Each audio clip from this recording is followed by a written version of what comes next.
Hello everyone. If you like this audiobook and want to listen to more, please consider subscribing. And if you like this video, like it as well, that it enjoy. The yard. The sunset sea broke against the dark basalt cliffs of Sea Dragon Point in a spray of white foam, a relentless pounding that the new fortress seemed to ignore entirely. As the Winter's Wrath and the royal flagship navigated the deepwater harbor, the lords of the south crowded the decks, staring up at the imposing structure. Sea Dragon Hold was not a delicate palace of slender towers and glass like those found in the Reach, nor was it a mountain carved by nature like Castle Rock.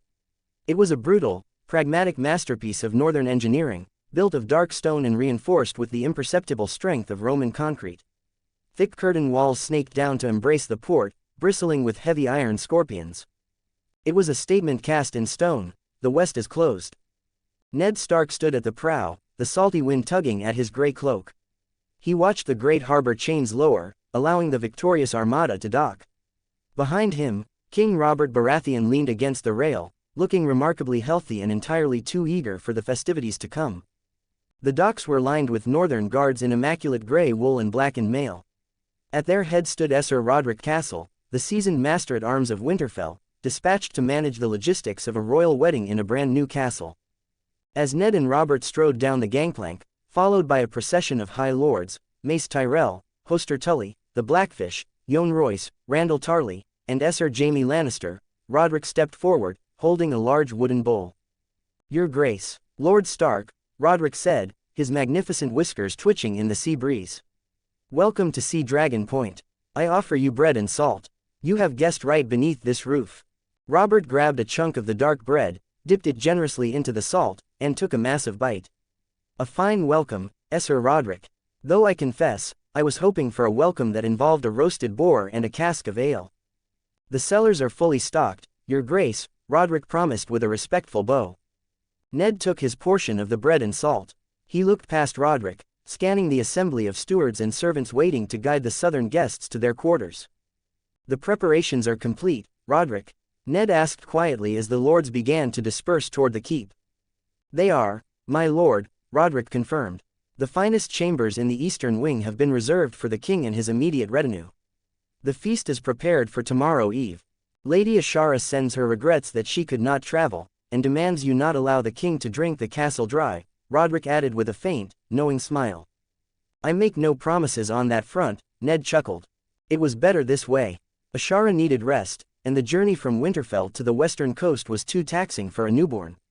Elia Martell remained hidden away in the safety of Winterfell's thick walls. A royal wedding filled with southern lords was the absolute last place the princess needed to be. And the children, Cregan, Rhaenys, and Jon, were too young to travel. Arthur Dayne had stayed behind to watch over the pack. The Sword of the Morning was a far better shield than any stone wall. Ned turned to his guests. "My lords, the stewards will show you to your chambers. Rest, wash the salt from your skin, and join me in the great hall when the sun sets. Tonight, we drink to victory. Tomorrow, we celebrate a wedding." A cheer went up from the tired but victorious men. Robert threw an arm around Ned's shoulders, nearly pulling him off balance. "Lead the way, Lord Stark. Show me this new fortress of yours."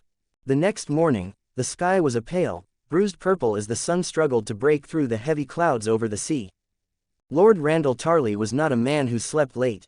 While the rest of the southern lords were sleeping off the heavy northern spirits they had consumed the night before, the Lord of Hornhill was already dressed, walking the perimeter of the inner ward. He carried Heartsbane strapped to his back, a silent testament to his martial nature. Tarley despised laziness, and he possessed a deep, clinical interest in the military discipline he had witnessed from the northern forces at Pike. He found his destination behind the main armory. It was a wide, muddy expanse, ringed by heavy wooden posts and thick ropes. Tarley stopped in the shadows of a stone archway, his dark, calculating eyes fixing on the scene before him. A company of 50 men, the Wolf Guard, were already an hour into their morning routine. They wore no armor, only simple linen trousers and row-spun tunics, though the air was freezing.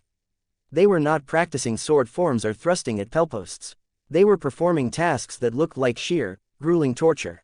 Tarley watched as men threw themselves to the mud, pushed their bodies up with explosive force, leapt into the air, and immediately dropped back down into the muck. Over and over again, in absolute, terrifying unison. They ran short, violent sprints across the yard, carrying heavy sacks of wet sand on their shoulders, dropping them, and sprinting back. There were no shouts of encouragement. There was no master-at-arms beating time with a stick. The only sounds were the harsh, rhythmic gasping of 50 pairs of lungs and the heavy thud of boots in the mud. It was brutal. It was designed to push the human body past the point of exhaustion and force it to keep moving. Tarly mentally noted the structure. Short bursts of maximum exertion. Minimal recovery time. They are not building strength to wear heavy plate, they are building the endurance to outlast a man wearing it. It was a revolutionary concept for an infantry force. Southern Knights relied on the initial, devastating shock of a heavy cavalry charge, followed by the grinding weight of armored men-at-arms. These Northmen were being forged into something different, a relentless, suffocating tide that would never tire, never break, and never stop moving. Tarly's hand tightened slightly on his belt. He respected discipline above all things.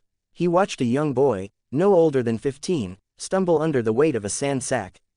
The boy didn't fall. He caught his balance, gritted his teeth in a silent snarl, and pushed forward, his pace never slackening. Tarly stepped out of the shadows, his heavy boots crunching in the freezing mud. He walked directly into the path of the sprinting guardsman.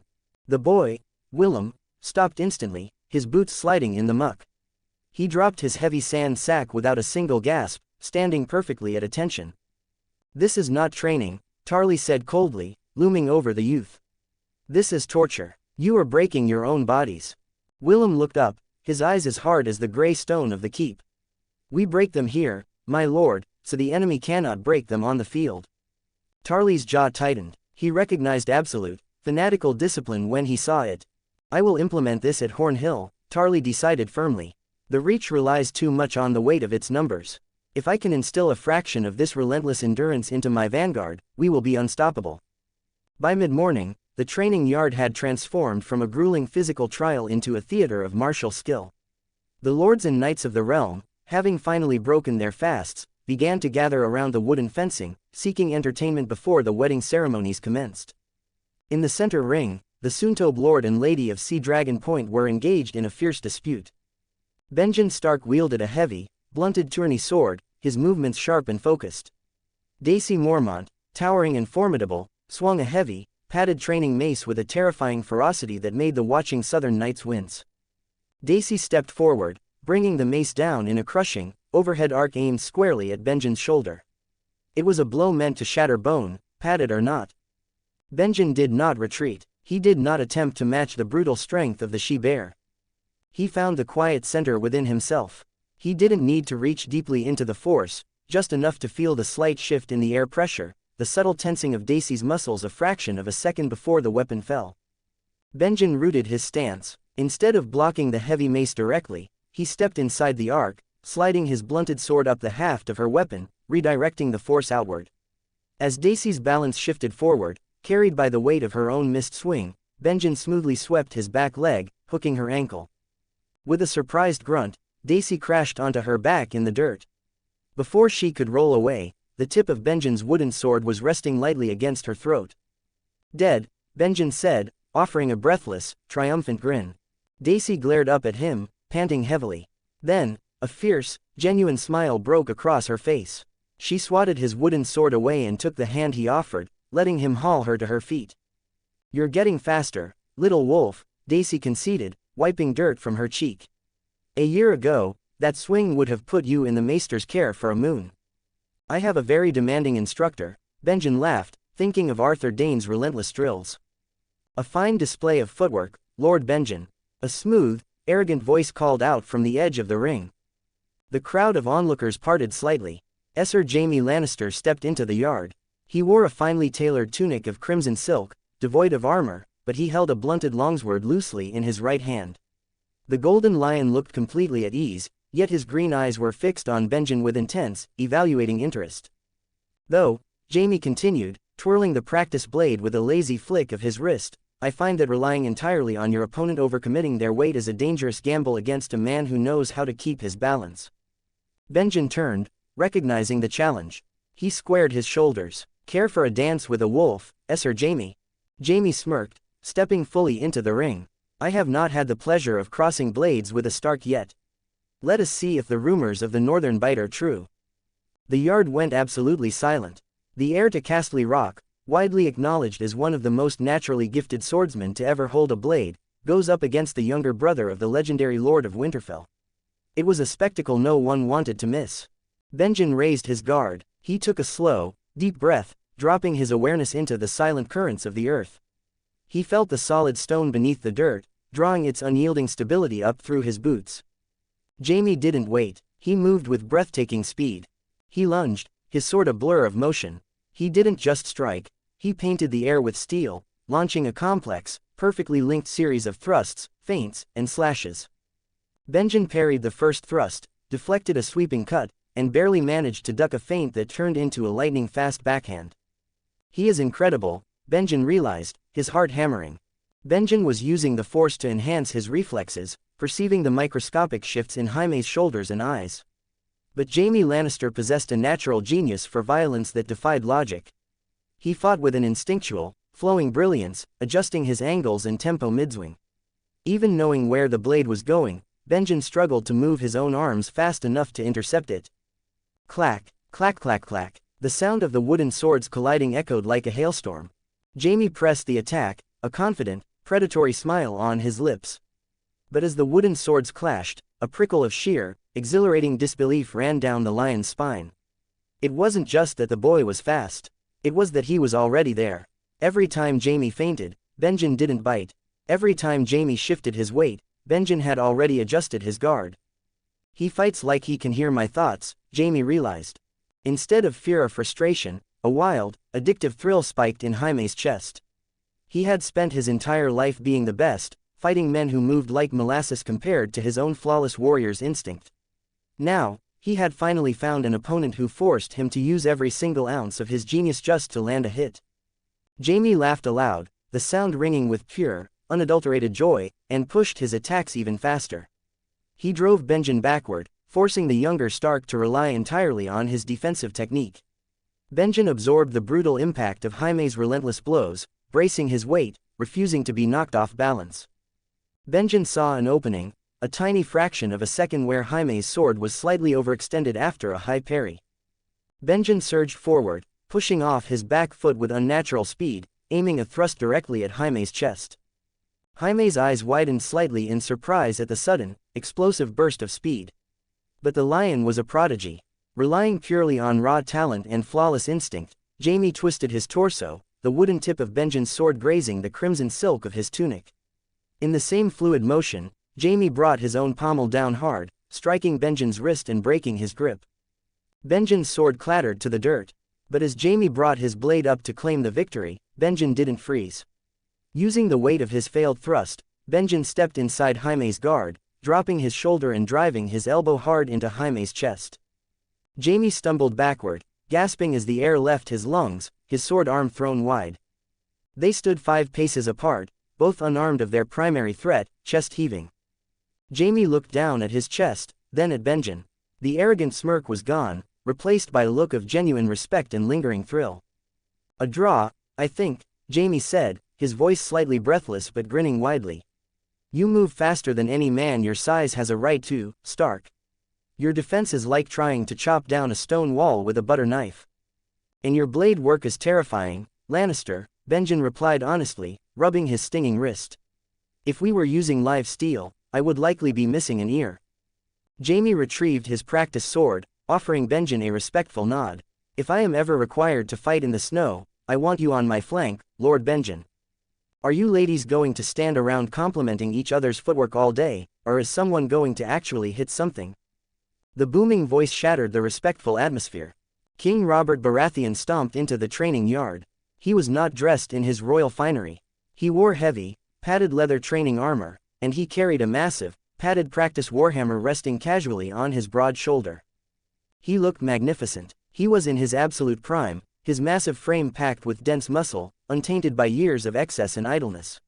He was the demon of the trident, and he was bored. Robert roared, pacing the edge of the ring like a caged bear.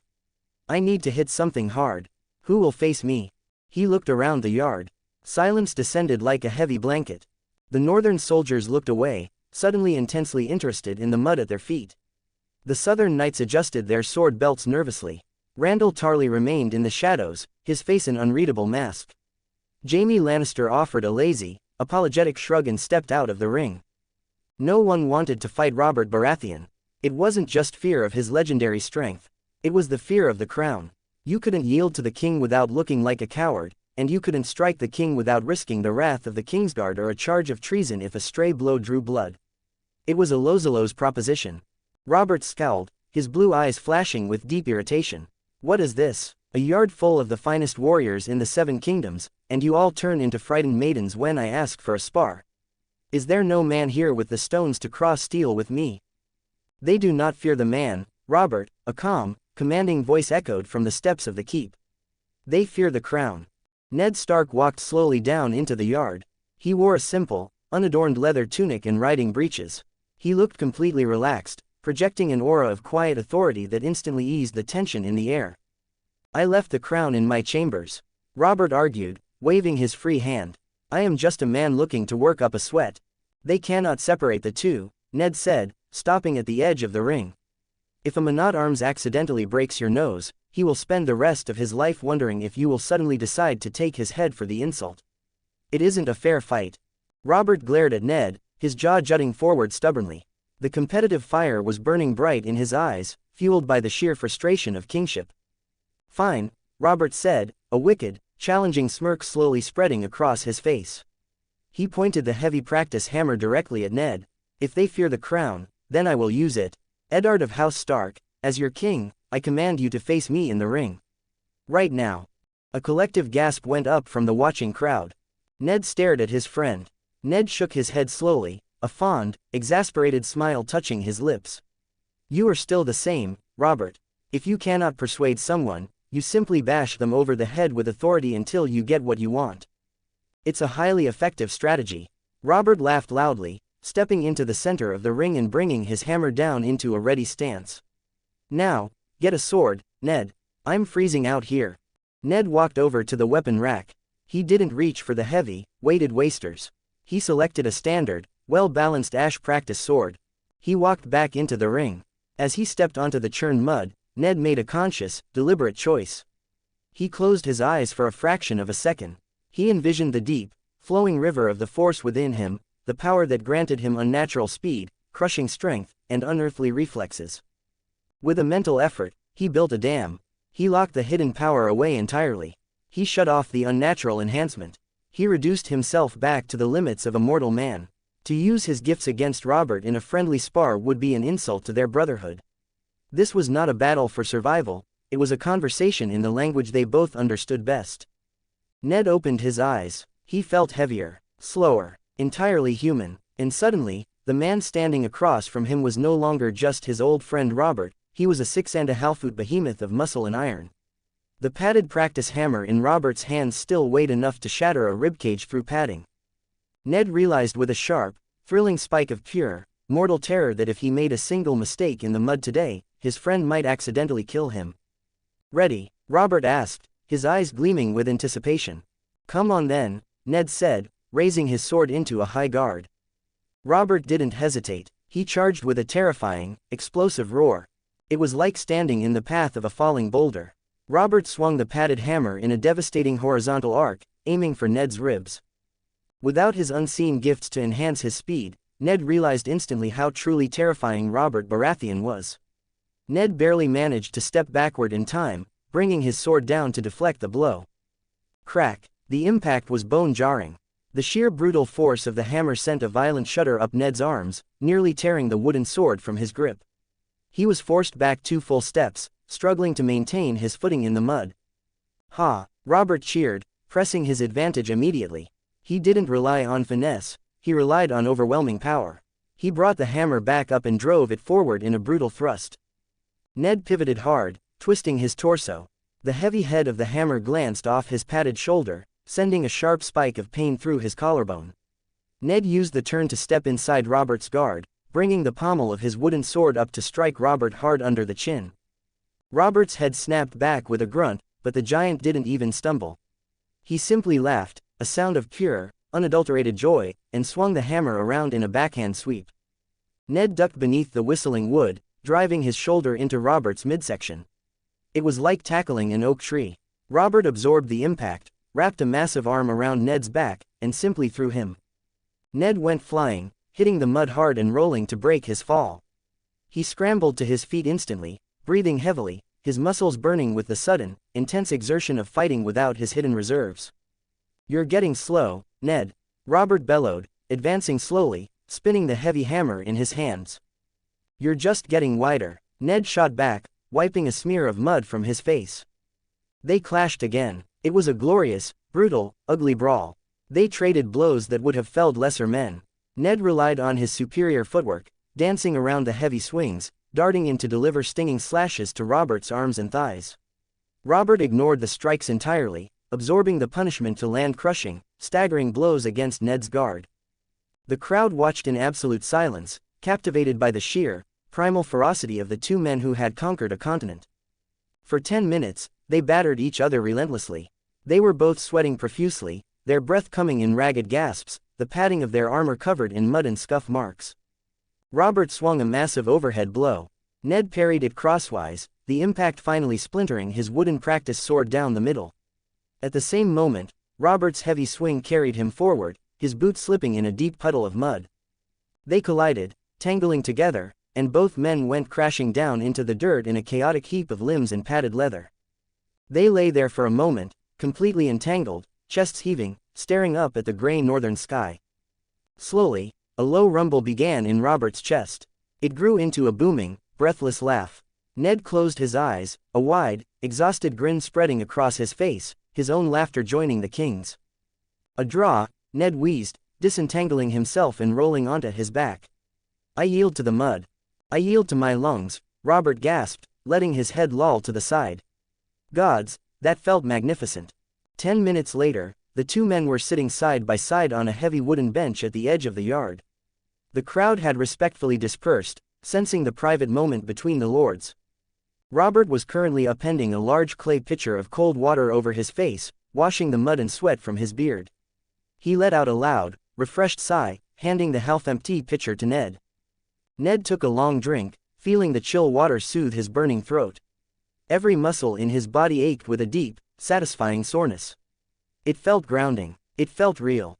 "You fight well for a man who spends all his time counting grain and baking glass," Robert noted, leaning his forearms on his knees, his breath finally returning to normal.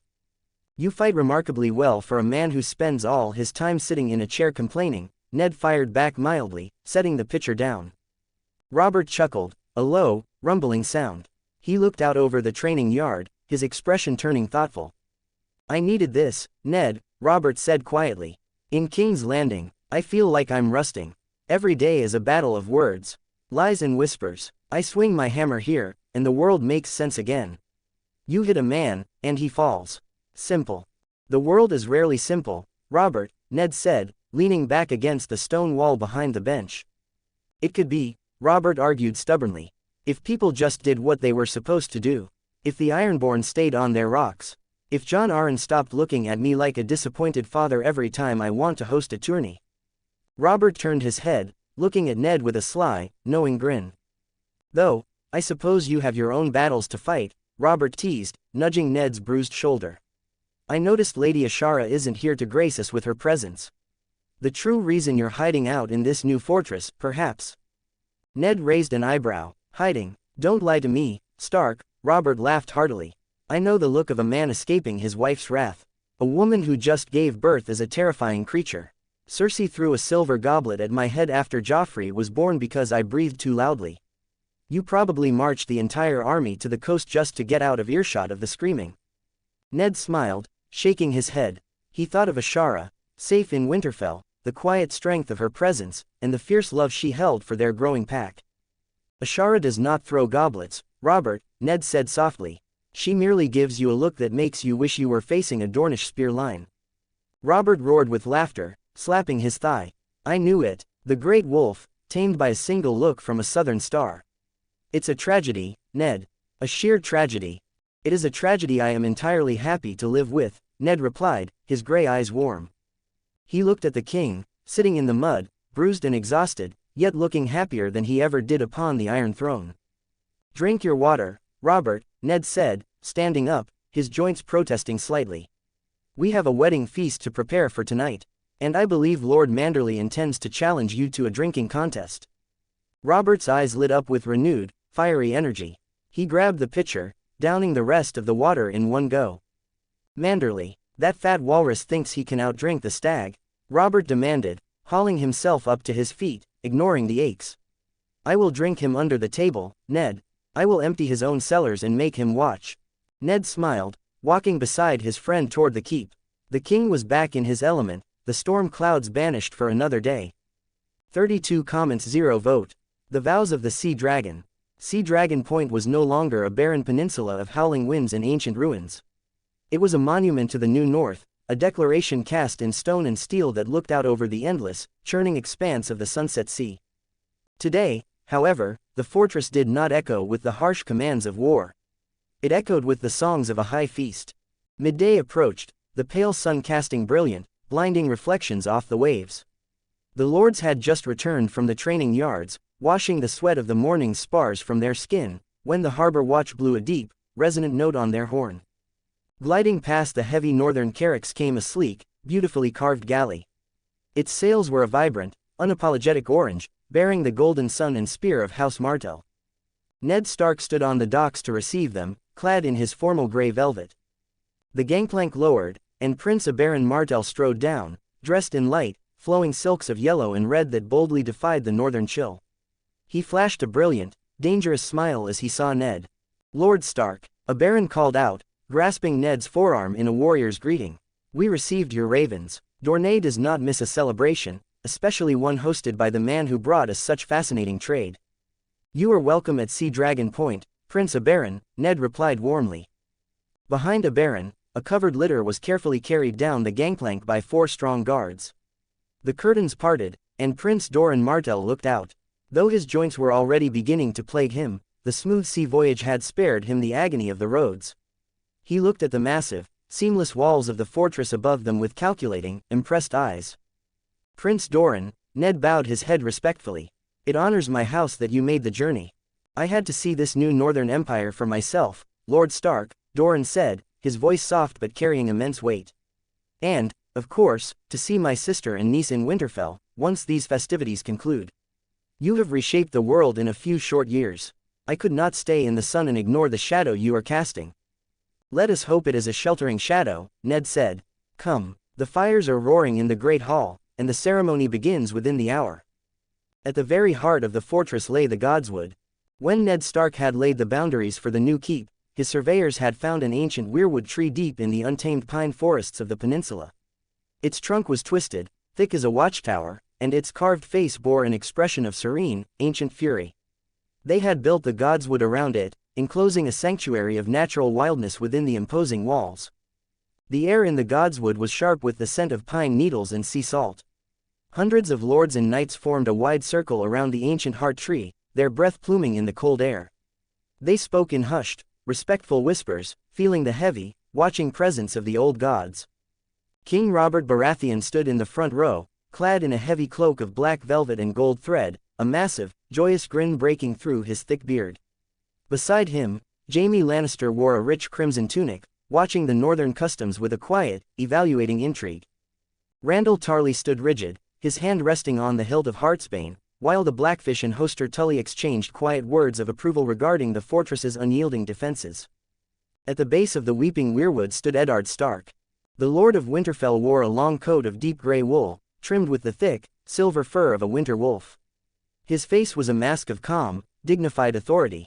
He was not just a warlord today, he was the head of his house, standing as the voice of the old gods for his blood. To his right stood his brother. Benjen Stark looked every inch the lord of Sea Dragon Point. He wore a tailored tunic of midnight blue, emblazoned with a snarling direwolf rendered in pure white, the new sigil of his cadet branch. He stood tall, his hands clasped behind his back, but Ned could feel the nervous, electric hum radiating from his brother. Benjen's eyes were fixed on the winding path that led through the sentinel trees. A low, resonant note from a mammoth horn echoed through the wood, signaling the approach. The crowd parted. Esser Jorah Mormont, the heir to Bear Island and the seasoned commander who had led the vanguard of the fleet, emerged from the trees. He wore his finest battle attire, boiled leather reinforced with dark iron, a thick bearskin cloak draped over his broad shoulders. Walking beside him, her hand resting firmly on his forearm, was Deity Mormont. A murmur of genuine awe swept through the southern lords. They were accustomed to brides who walked like fragile porcelain dolls, swathed in endless yards of Myrish lace and delicate silks. Deity Mormont was not a delicate flower. She wore a gown of rich, forest green wool that flowed elegantly to the ground, but the bodice was structured, subtly resembling the lines of fine armor. Over her shoulders draped the maiden's cloak of her house, a heavy, magnificent pelt of a black bear, fastened at her collar by a heavy silver clasp shaped like a mace. Her dark hair was braided back from her face, interwoven with silver rings, framing eyes that were fierce, bright, and utterly fearless.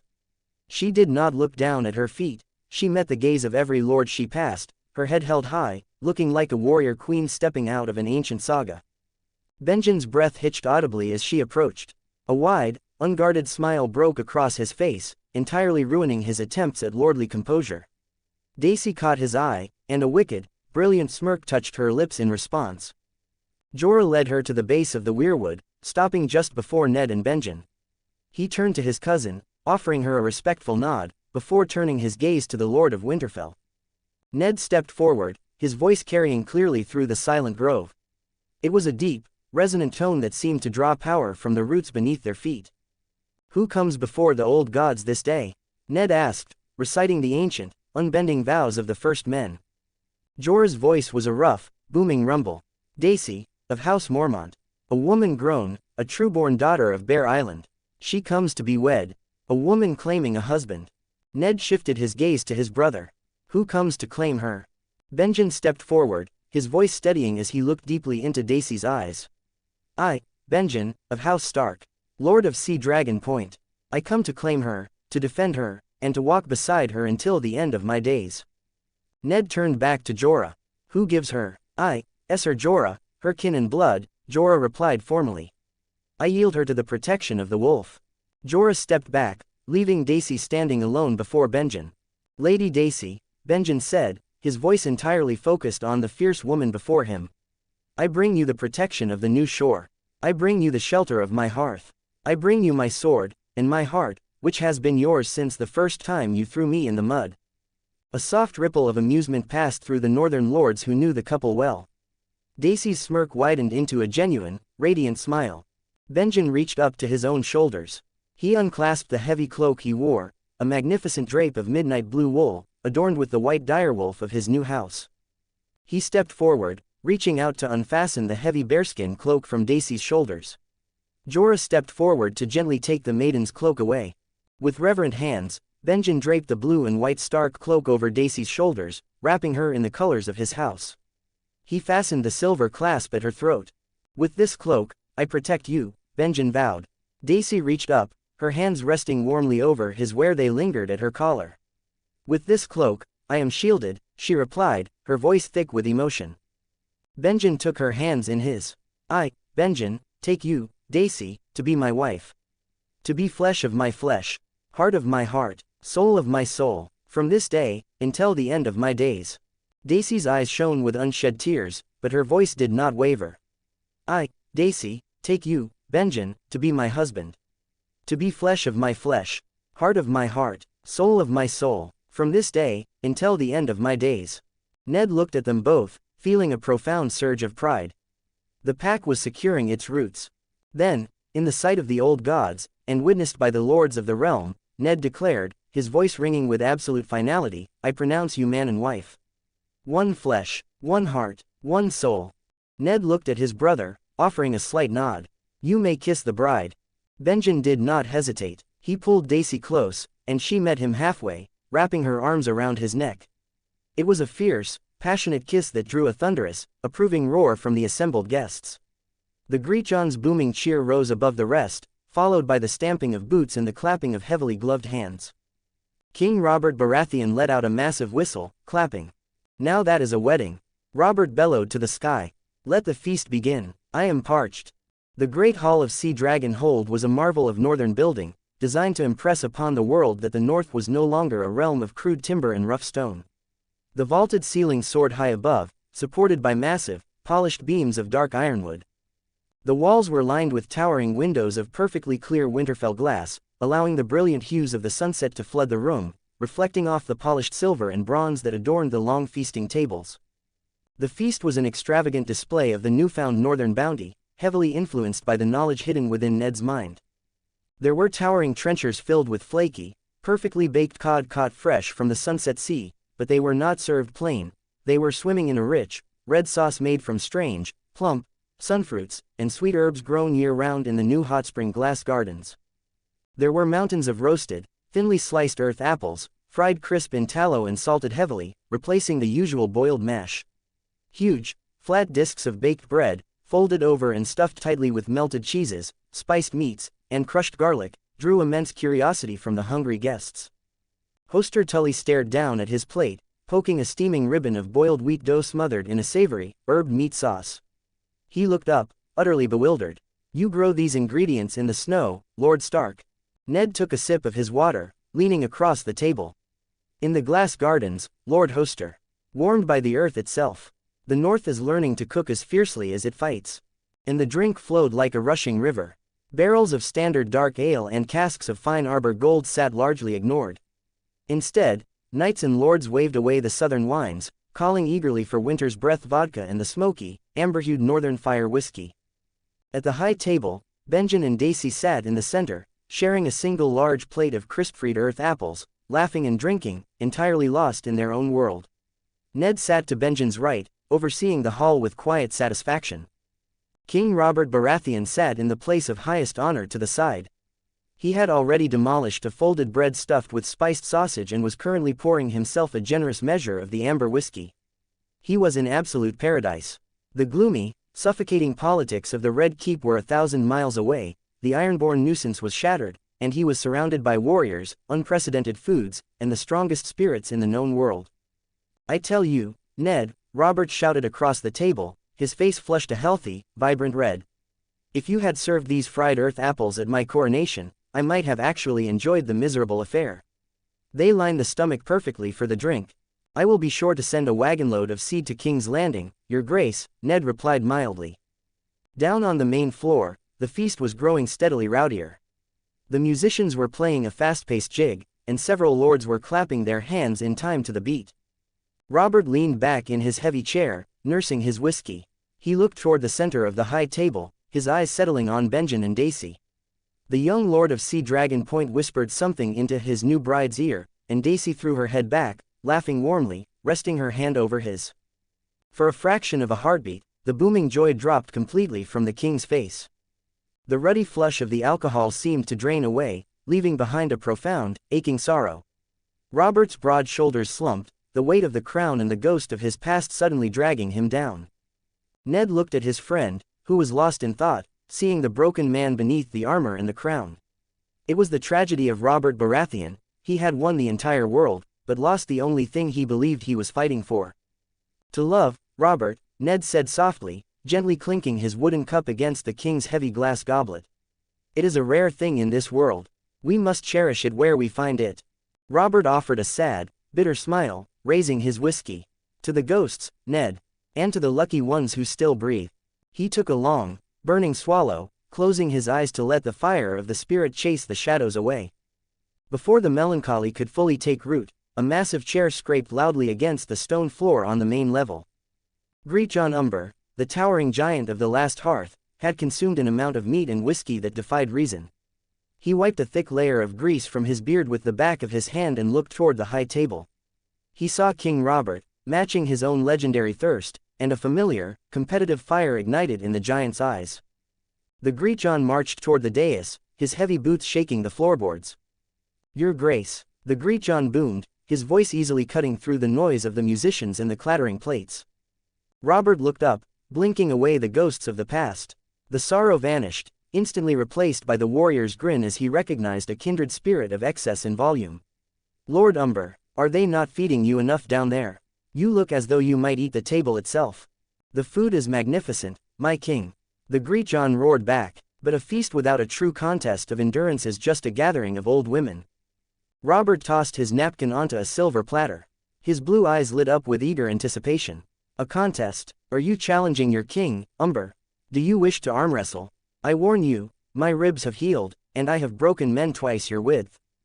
Arm wrestling is for boys showing off to milkmaids. The Greek John scoffed good-natured dly. No, your grace, I speak of a true northern test. A test of nerves, precision, and the iron stomach of a proper warrior. The Greek John looked at Ned, offering a wide, conspiratorial wink. I challenge the king to the penny in the pond. The Greek John declared loudly. A massive cheer erupted from the northern lords who remembered the harvest festival at Winterfell. Rickard Karstark, sitting a few tables away, groaned loudly and rubbed his stomach, recalling his own defeat at the hands of the giant. Robert leaned forward, genuinely intrigued. The penny in the pond. What manner of game is this? Ned smiled, leaning over to the king. It is a game of delicate balance, Robert, and severe penalties for failure. Lord Umber and Lord Karstark played it at the harvest feast. It involves floating a wooden bowl in a cauldron of wine, and taking turns dropping coins into it. If you sink the bowl, the Greek John bellowed, explaining the brutal core of the game, you drink the pond. Robert stared at the massive northern lord. The king considered the concept. He considered the sheer quantity of alcohol involved. Then, a slow, feral, utterly delighted grin spread across his face. Clear the tables, Robert roared, slamming both hands down on the high table. He vaulted over the wooden bench, landing heavily on the main floor. Bring a cauldron, bring your strongest wine, let the giant see how a stag drinks. The center of the great hall was cleared in a matter of seconds. Servants scurried to push the heavy oak tables aside, leaving a wide, open space. The musicians stopped playing their lively jigs and instead began a slow, rhythmic, tension-building drumbeat. 4 strong stewards carried out a massive, black iron cauldron, the kind typically used for boiling thick stews for the garrison. They set it down in the center of the ring. It was filled to the very brim with a heavy, dark northern ale, mixed heavily with strong southern red wine, a concoction specifically designed to put a man on his back. Ned walked forward, holding a small, delicate wooden soup bowl. He knelt and gently placed the bowl on the surface of the dark liquid. It bobbed lightly, floating perfectly in the center of the cauldron. The rules are absolute, Ned announced, his voice carrying the calm authority of a judge. You will take turns, 1 coin at a time. The coin must be dropped into the bowl. You may not touch the bowl itself. The man whose coin causes the bowl to slip beneath the surface and sink is the loser. Ned looked at the 2 massive men standing on either side of the iron pot. The loser, Ned continued, must retrieve his coins from the bottom of the cauldron using only his mouth. Or, by drinking the contents until the bottom is dry. Robert Baratheon cracked his knuckles, a terrifying look of competitive joy on his face. He reached into a heavy leather pouch at his belt and pulled out a handful of silver stags and golden dragons. The Greek John mirrored him, producing a fistful of heavy northern silver moons. Age and royalty before beauty, your grace, the Greek John taunted, gesturing to the floating bowl. I will show you beauty when I make you drink this slop, Umber, Robert laughed. Robert stepped forward first. He held a silver stag between his thick thumb and forefinger. He leaned over the cauldron, his brow furrowed in intense concentration. He paused, holding his breath, and let the coin drop. Clink. The silver struck the bottom of the wooden bowl. The bowl dipped slightly into the dark wine, a small ripple spreading outward, but it steadied and remained afloat. The crowd exhaled a collective breath. A light touch for a man with a hammer, the Greek John noted. He stepped up, holding a heavy silver moon. He didn't hesitate, he dropped it in. Clink. The bowl dipped deeper, rotating slightly, but held. Robert stepped up again. He dropped a gold dragon. The bowl bobbed. The Greek John followed. Another silver moon. Back and forth they went. The rhythmic clink of the coins became the only sound in the hall, echoing against the quiet, tense drumbeat. 10 coins. 20 coins. The weight inside the delicate wooden bowl was growing perilous. The bowl was riding lower and lower in the dark liquid. The dark wine was beginning to bulge sharply upward at the rim of the wood, clinging desperately to the edge, threatening to spill over. Robert wiped a bead of sweat from his forehead. The king was surprisingly dexterous, his warrior's focus narrowed entirely on the small floating target. He held his breath, leaning in close, and released a silver stag. The coin hit the pile inside the bowl. The bowl tipped dangerously to the left. A single, dark drop of wine breached the rim and slid inside. The bowl shuddered, and then righted itself, riding incredibly low in the water. Ha! Robert exhaled, stepping back, an arrogant grin on his face. Your turn, giant. The Greek John sweated. The bowl was a hair's breadth from sinking. The slightest disturbance would send it to the bottom. He picked his smallest, lightest copper penny. He leaned over. His massive hand shook ever so slightly from the battle thrill in the ale he had consumed earlier. He pinched the penny, holding it an inch above the bowl. He let it go. Plop. The penny struck the edge of a silver moon. It shifted the weight distribution. The wooden rim dipped beneath the dark surface. The dark wine rushed in. In an instant, the bowl vanished into the depths of the iron cauldron, taking the small fortune of coins with it. No, the Greechon roared, throwing his hands in the air. Yes, Robert bellowed, throwing his head back in a victorious laugh, pointing a finger at the Umber Lord. Drink, you massive tree trunk. Drink the pond. The crowd went absolutely wild. The southern lords cheered the king's victory, while the Northmen roared in anticipation of the penalty. The Greechon glared at the cauldron. It contained gallons of heavy, dark alcohol. I am an Umber, the Greechon shouted to the hall. I do not fear the drink. He bent down. He didn't bother using a cup. He grabbed the heavy iron handles of the massive cauldron with both hands. With a grunt of immense effort, he hoisted the iron pot off the floor, bringing the rim to his lips. He tilted it back. The Greechon drank. He drank like a dying man finding an oasis. The dark wine poured down his throat in a continuous, terrifying stream. Red liquid spilled down the sides of his mouth, staining his beard and his fine tunic, pooling on the stone floor. The crowd began to chant, stamping their feet in rhythm. Drink, drink, drink. He drank until his face turned a vibrant, terrifying shade of purple. He drank until his chest heaved for air. He lowered the cauldron with a loud clang, gasping violently, his eyes wide and watering. He had consumed an impossible amount, nearly a quarter of the vast pot. I need air, the Greechon wheezed, wiping his mouth with a forearm. You need to fetch the coins. Robert reminded him gleefully. The Greechon glared at the king. He plunged his massive hand into the remaining wine, fishing blindly at the bottom until he pulled out a fistful of wet silver and gold, slapping them onto a nearby table. Round 2. The Greechon rasped, his pride wounded. Bring another bowl. You're a madman. Robert laughed, clearly enjoying himself immensely. Set it up. The game resumed. The second round was faster. The Greechon, his steadiness of hand now heavily compromised by the massive amount of alcohol, lacked the precision required. On his fifth turn, he dropped a heavy dragon entirely too hard. The bowl sank immediately. Again, Robert cheered. The Greechon grabbed the cauldron again. He lifted it, tilted it, and drank. This time, the effort was agonizing. His throat bobbed, his eyes squeezed shut tight. He managed a few massive gulps before slamming the cauldron down, swaying noticeably on his feet. Round 3, the Greechon slurred slightly, fixing Robert with a stubborn, blurry glare. Robert was completely sober by comparison, running purely on the thrill of the victory. He dropped his coins with a delicate, teasing precision, forcing the Greechon into impossible situations. In the fourth round, Robert made a mistake. A gust of air from a nearby servant passing with a platter distracted him, and his silver stag hit the edge of the bowl, flipping it. Ha! The Greechon roared, though the sound was decidedly weaker. The stag falls. Drink, your grace. Robert grinned. He didn't hesitate. He grabbed the handles of the cauldron. He lifted it with a show of his legendary strength and brought it to his lips. Robert Baratheon drank. He didn't spill. He didn't gag. He consumed the heavy wine with the terrifying capacity of a man who had spent his entire adult life training his liver for this exact moment. He drank an astonishing amount, slammed the cauldron down, wiped his mouth, and belched loudly. Is that the best you have? Robert asked, grinning fiercely at the Greechon. The Greechon stared at the king. The sheer quantity Robert had consumed without faltering broke the giant's spirit. Round 5, the Greechon mumbled stubbornly. They set the bowl. The Greechon stepped up for his first turn. He reached into his pouch. He pulled out a coin. He leaned over the cauldron. He blinked heavily. His eyes crossed. The massive amount of dark ale and heavy wine hit his blood with the force of a battering ram. The Greechon's eyes rolled up into his head. His knees buckled. With a sound like a massive timber oak falling in the wolfswood, the giant of Umber crashed face-first onto the stone floor of the great hall. He lay completely motionless, a loud, rattling snore immediately escaping his lips. The great hall fell silent for a fraction of a second, staring at the fallen behemoth. Then, King Robert Baratheon threw his arms high into the air.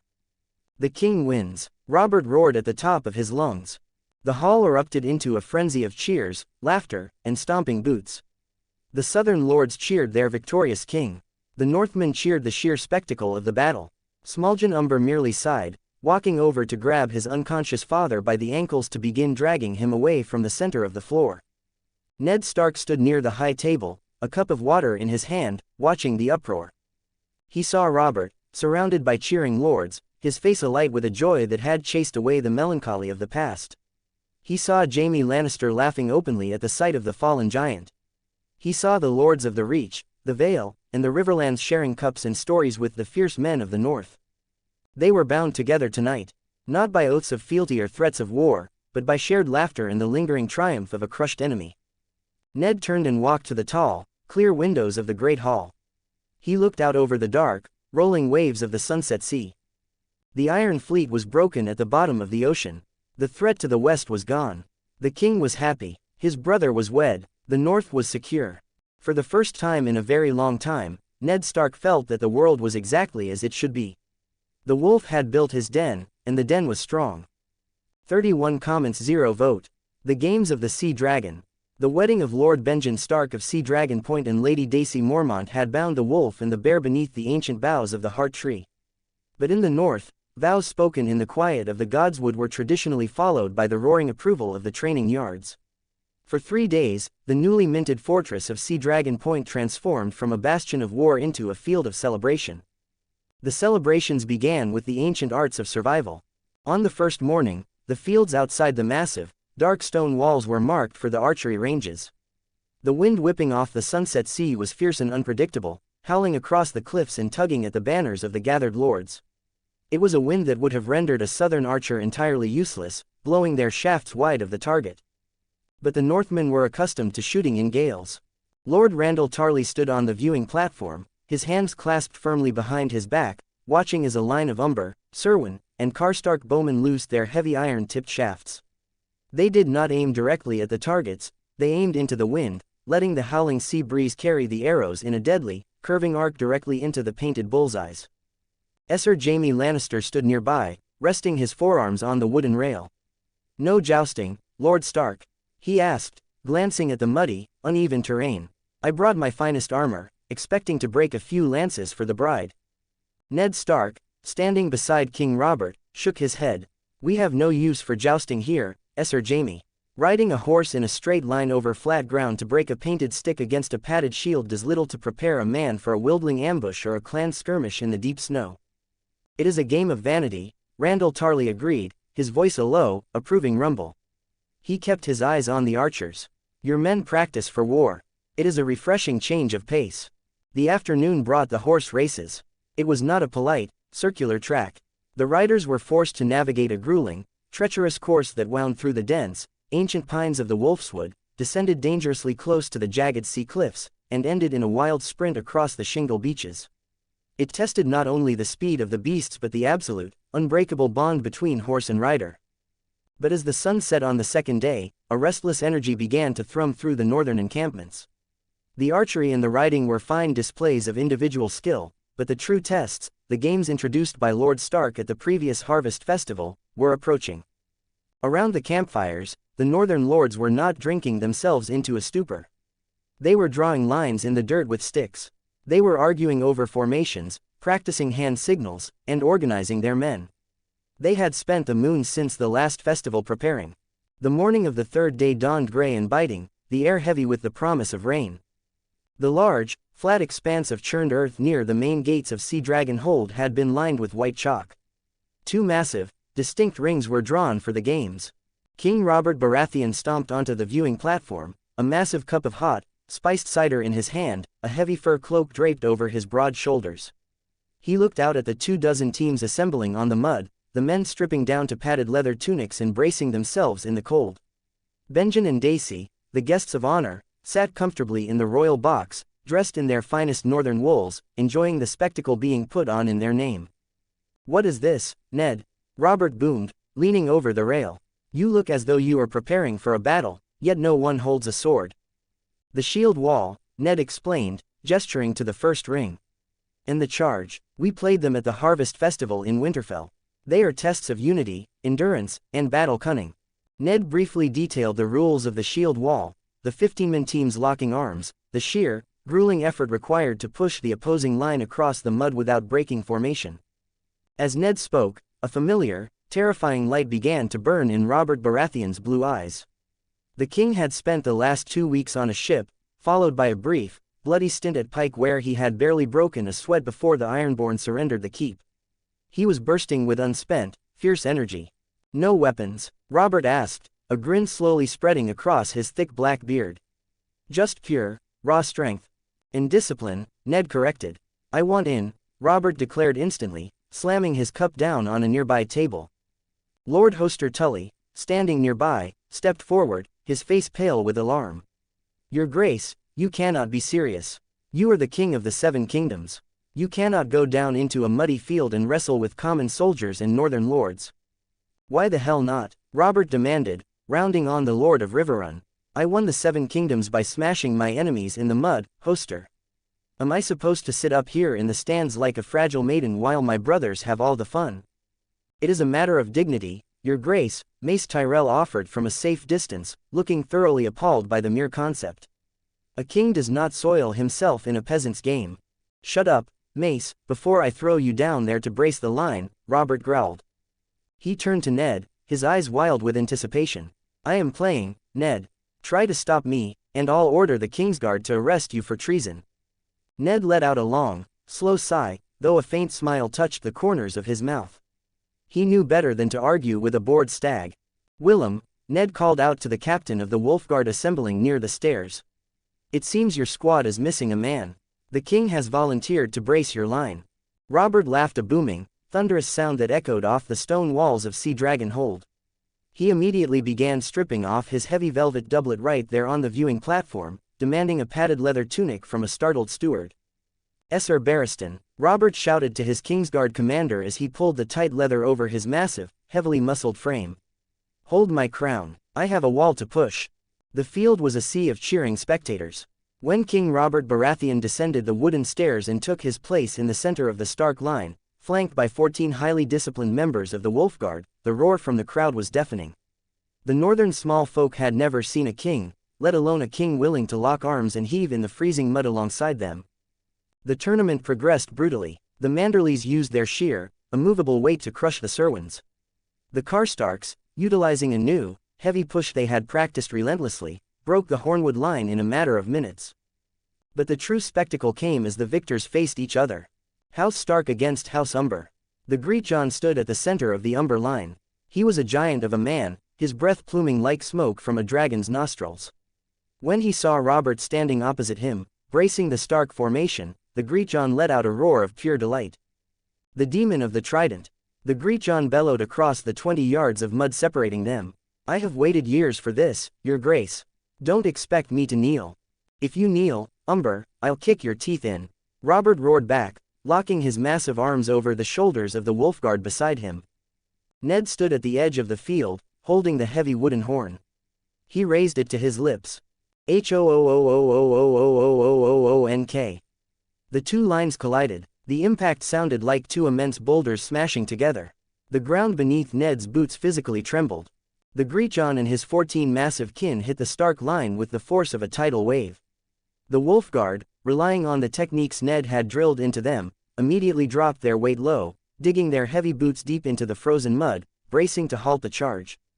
But the sheer, overwhelming weight of the Umbers was staggering.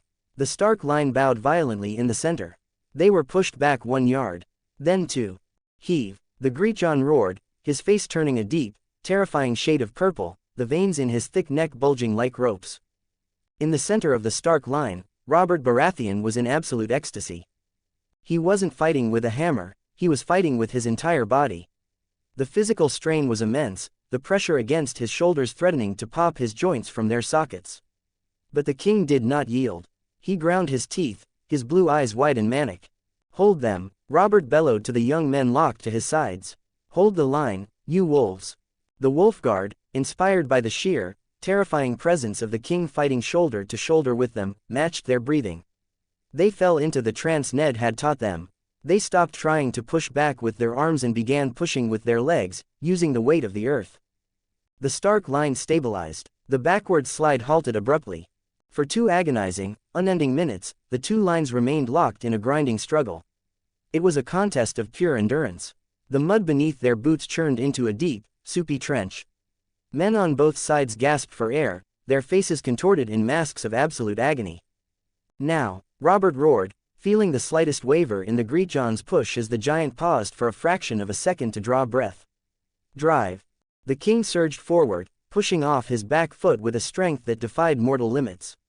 The Wolfguard moved with him in perfect, practiced unison. The umber line buckled. The Greetjohn's eyes widened in shock as he felt the immovable wall suddenly strike back. The Starks pushed. The Umbers, boots lost purchase in the deep mud they had churned up. They began to slide backward. Together, Robert screamed, a war cry that rivaled the thunder of the trident. With a final, mighty heave, the Stark line broke the Umber formation. The Greetjon stumbled backward, his arms breaking their lock on his men, and fell heavily onto his back in the freezing mud, gasping for air. The horn blew. The match was over. Robert Baratheon broke from the line. He was covered in mud from head to toe, panting heavily, his face flushed red with exertion. He looked down at the fallen giant of Umber. Then, the king threw his head back and laughed, a rich, joyous sound that echoed across Sea Dragon Point. He reached down with a massive hand, grabbed the Greetjon by the forearm, and hauled the massive northern lord back to his feet. By the gods, Umber! Robert gasped, slapping the giant on his muddy shoulder. You push like a moving mountain. I haven't felt a strain like that since I fought the boar in the Kingswood. The Greetjon, nursing his pride but grinning fiercely, bowed his head. You are strong, your grace. Stronger than any southerner has a right to be. The Stark line advanced to the final rounds, eventually claiming victory over the Manderleys in a grueling test of endurance. Robert celebrated the win by hoisting a barrel of ale onto his shoulder and carrying it directly to the Wolfguard barracks. The following day, the field was widened, and the white posts were erected at either end. It was time for the charge. This game, a wild fray of running, passing the ball, and brutal takedowns in the open, had grown much fiercer since its beginning at Winterfell. The lords had spent the year planning cunning strategies. The Reeds, who had won the first year through agility and speed, found themselves outmatched early on. The other houses had adapted. The Karstarks deployed a wide line of defenders to trap the swift Cranogmen, forcing them to the edges of the boundary before tackling them into the dirt. But the true terror of the field was House Mormont. Led by Lady Mage and Lord Jorah Mormont, the Bear Island team was a marvel. They did not rely solely on the grinding, heavy formations favored by the Umbers. They played with a ferocious, highly organized violence. In the final match, they faced the Karstarks. Jorah Mormont stood in the center of the field, the heavy, sand-filled leather ball tucked securely under his arm. His balding head was plastered with sweat, his padded leather tunic stained with grass and mud. When the horn blew, Jorah did not charge straight ahead. He tossed the ball to the side to his Aunt Mage, who was sprinting alongside him. The Karstark defense swarmed toward the older woman. Mage didn't flinch. Just as 3 Karstark men converged to tackle her, she spun, executing a flawless, backward toss to Jorah without even looking, as he looped around the wild fray. Jorah caught the heavy leather egg without breaking his run. The field ahead of him was open. He sprinted for the white post. A single Karstark defender, a burly spearman, managed to break free and lunged for his waist. Jorah didn't try to dodge. He lowered his shoulder, bracing his weight, and met the man head-on. The sound of the impact drew a wince from the crowd, but Jorah absorbed the blow, broke the tackle with a fierce twist of his hips, and kept his feet moving. He crossed the lime line, slamming the leather ball against the white post. The horn blew, signaling the end of the match. House Mormont was victorious. The crowd erupted, the roars of the Bear Islanders drowning out the crash of the waves below the cliffs. Jorah raised his muddy arms in triumph, immediately swarmed by his team. That evening, a grand feast was held in the cavernous Great Hall of Sea Dragon Hold. The fires roared, the ale flowed, and the bruised, exhausted competitors shared tables and tales of their muddy conquests. Ned Stark stood from his seat at the high table, signaling for the room to quiet. He gestured to 2 members of the Wolfguard, who stepped forward carrying a heavy wooden chest. They set it down on the high table and unlatched the locks. Ned reached inside and withdrew the prizes. A collective gasp of genuine awe swept through the hall. First, he lifted a massive, magnificent cup, standing nearly 2 feet tall. Forged in Winterfell by Mikken from a brilliant alloy of iron and gold, the base of the trophy was shaped like the gnarled roots of a weirwood tree. The bowl of the cup was immense, supported by the intricately carved figures of two direwolves standing on their hind legs. Next, he withdrew a beautifully crafted drinking horn, banded in silver and sapphire. The silver wrappings depicted wolves running with the wind. The craftsmanship was exquisite, a testament to the growing wealth and artistic skill of the resurgent North. "My lords," Ned's voice carried across the silent hall, "you have fought with honor, with strength, and with cunning. You have proven that the North is a land of unbreakable iron." He held the gleaming prizes aloft, the firelight catching the gold and silver, casting brilliant reflections across the dark stone walls. "I give you the chalice of the anvil and the horn of the winter gale," Ned declared. "These are no mere trinkets to be melted down or sold. They are symbols of our unity and our prowess. They will be awarded to the champions of the games, to be held in their halls for the duration of the year. But they are not permanent prizes." Ned looked around the room, his gray eyes commanding attention. "The victorious houses must bring these prizes to the next harvest festival, wherever it is held. They must present them to the field, and they must defend their right to hold them. If another house proves stronger, the prizes transfer. They belong to the best of us." The lords murmured in fierce, competitive approval. A rotating prize. It meant that every time, there would be a battle for prestige, a reason to train, a reason to gather and compete. For their unmatched ferocity, their unbreakable shield wall, and their overwhelming strength, Ned announced, turning to his right, "The chalice of the anvil goes to King Robert Baratheon and the men of House Stark." Robert roared with laughter, slamming his tankard on the table. He stood up, his joints popping, and accepted the massive cup from Ned. He immediately held it aloft, presenting it to the roaring hall. "We'll defend it next time, you bastards." And for their unmatched speed, their cunning passing, and their absolute refusal to be taken down, Ned continued, raising his voice, "The horn of the winter gale is awarded to House Mormont." The hall exploded in cheers as Lord Jorah Mormont and Lady Mage approached the high table. They bowed respectfully to Ned, their eyes shining as Jorah accepted the silver-banded horn. Jorah turned to face the hall, holding the massive horn high. "The Bear Islands are proud to claim this victory." Jorah shouted over the din. He lowered the horn, turning to look at his cousin, Daisy, who was watching from the high table beside her new husband. "But these games were played in honor of the wolf and the bear," Jorah declared, his voice carrying a strong, melodic tone. "As our wedding gift to the new lady of Sea Dragon Point, House Mormont dedicates this horn to the bride. Keep it safe until the next harvest, cousin." Daisy beamed, standing up to accept the silver horn from Jorah, much to the loud, raucous approval of the king. The cheer that followed shook the very foundations of the newly built keep. Benjen beamed, stepping forward to pull his bride into a fierce kiss, sealing the dedication. Hours later, long after the majority of the lords had succumbed to the heavy northern ale or retired to their rooms, the high table was mostly empty.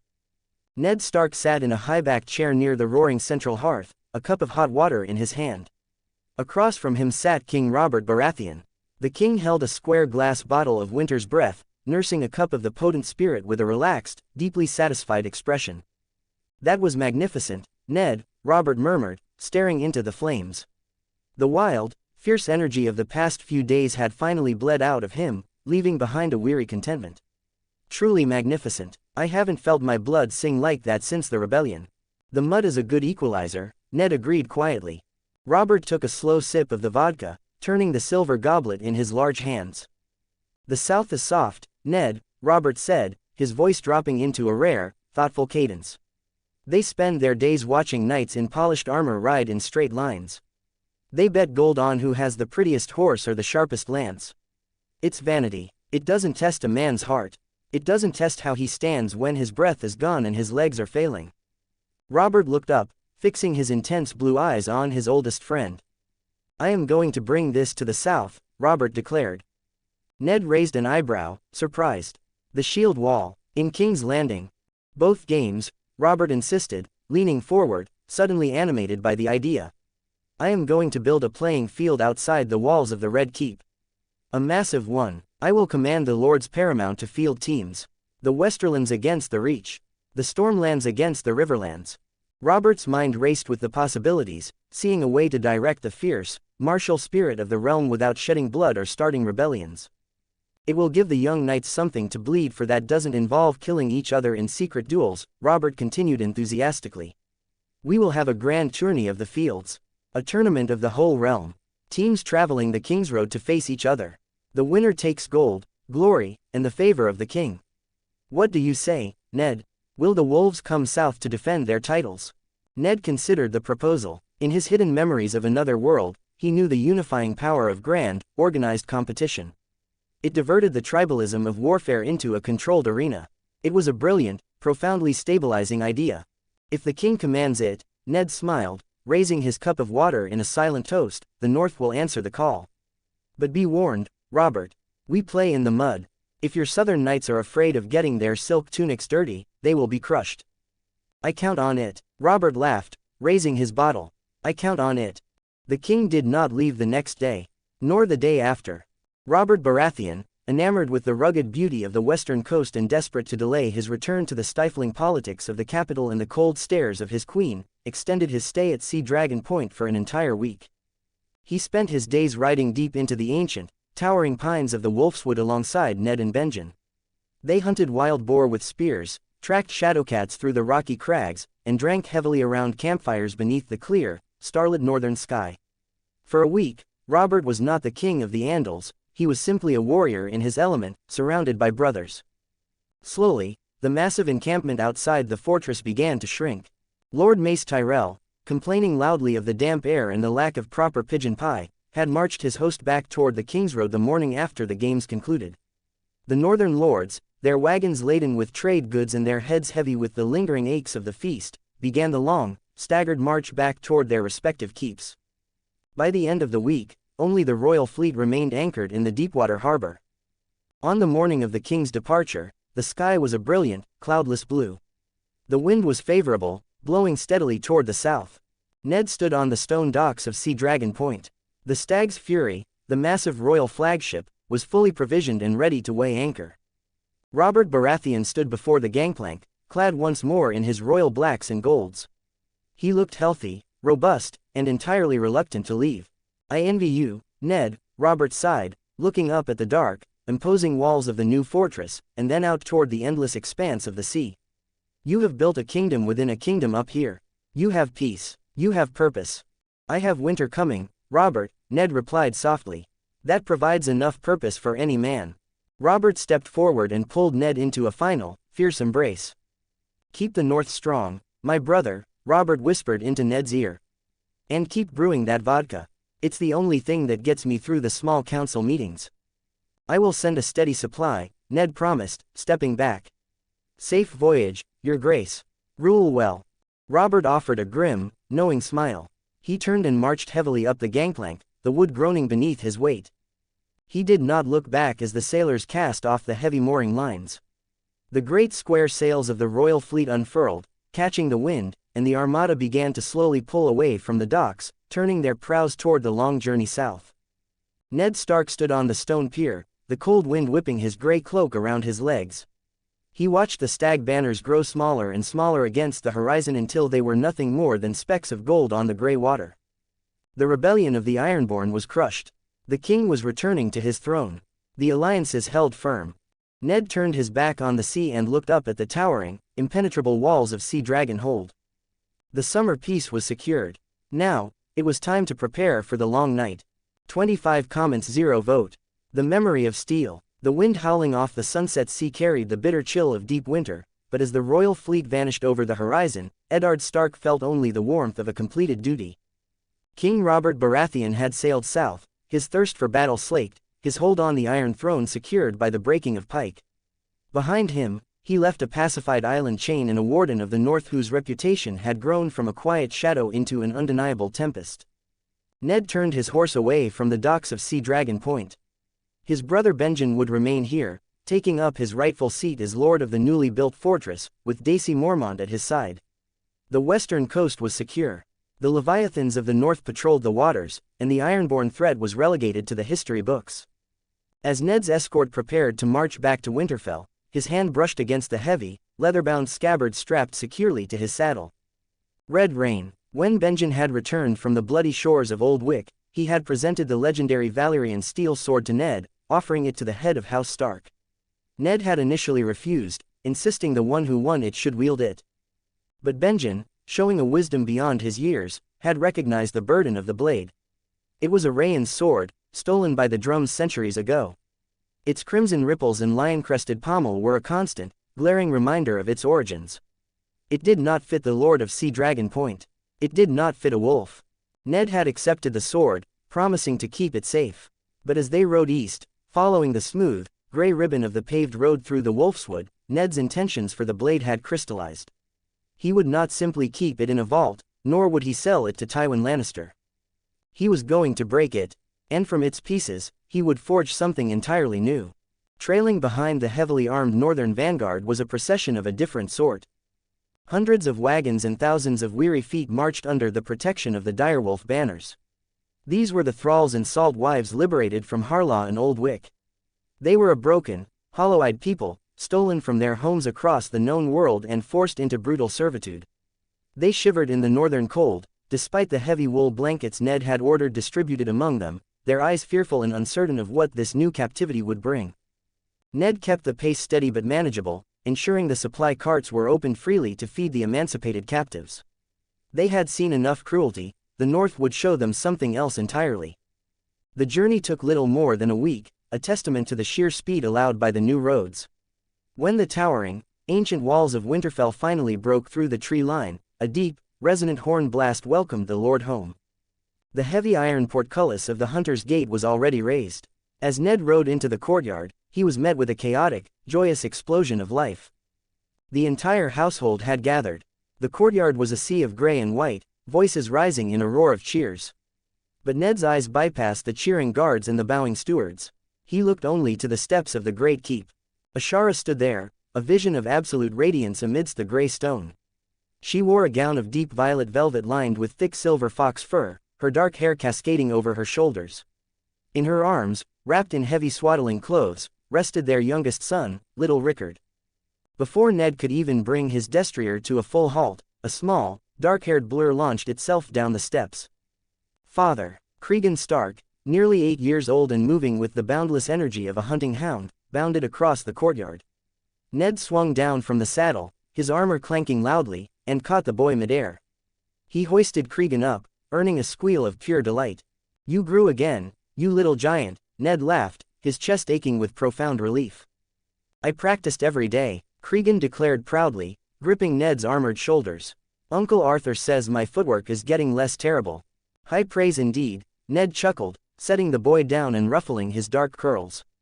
Next came Rhaenys, walking with a measured, regal grace that belied her youth, though her dark eyes shone with excitement.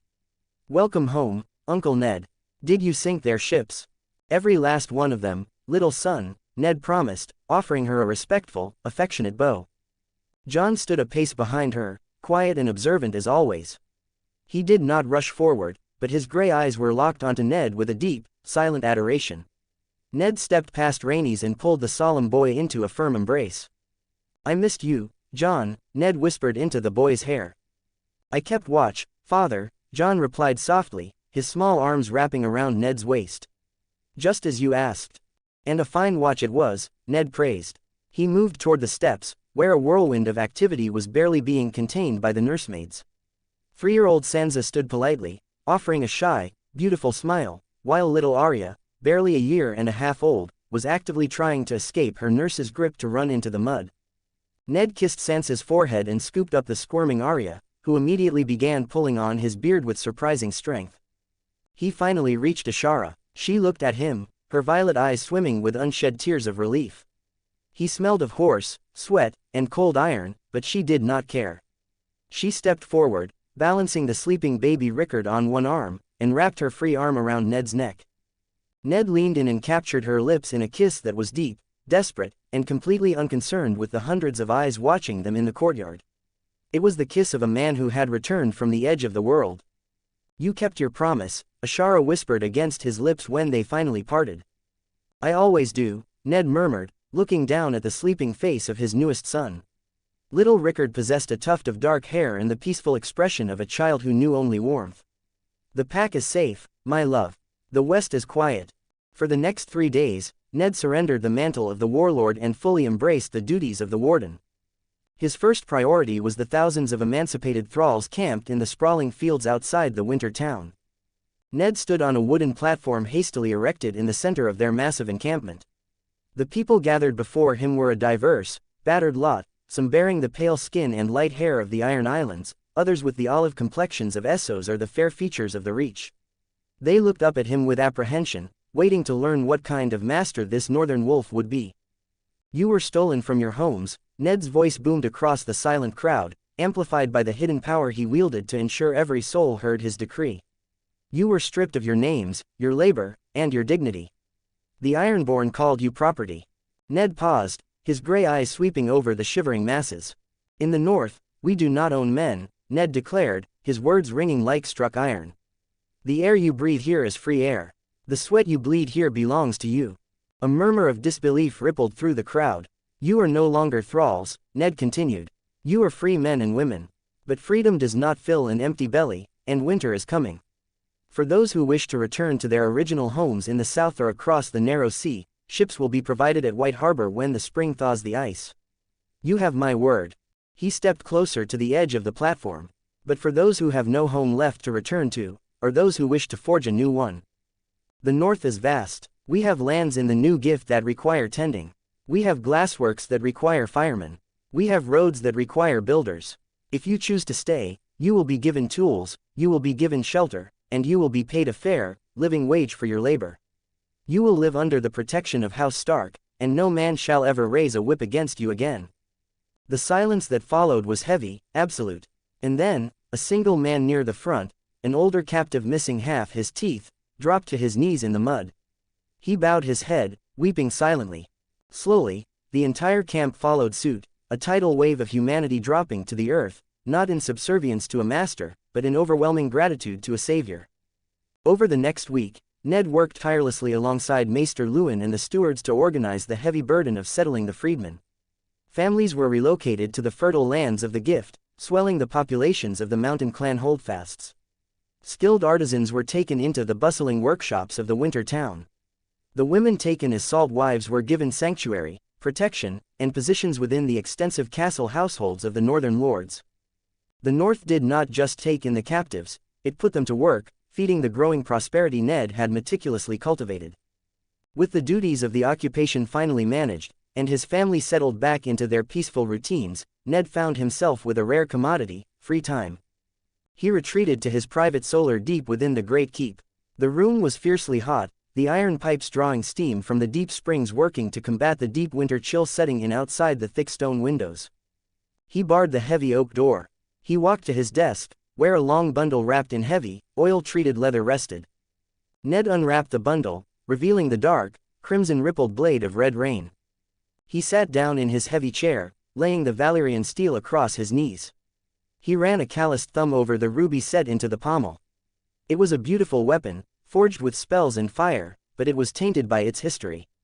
Ned closed his eyes. He centered his breathing, falling into the deep, rhythmic trance of his meditations. He was not seeking to lift a stone or enhance his muscles. He was reaching for a far more esoteric, dangerous application of his hidden gifts.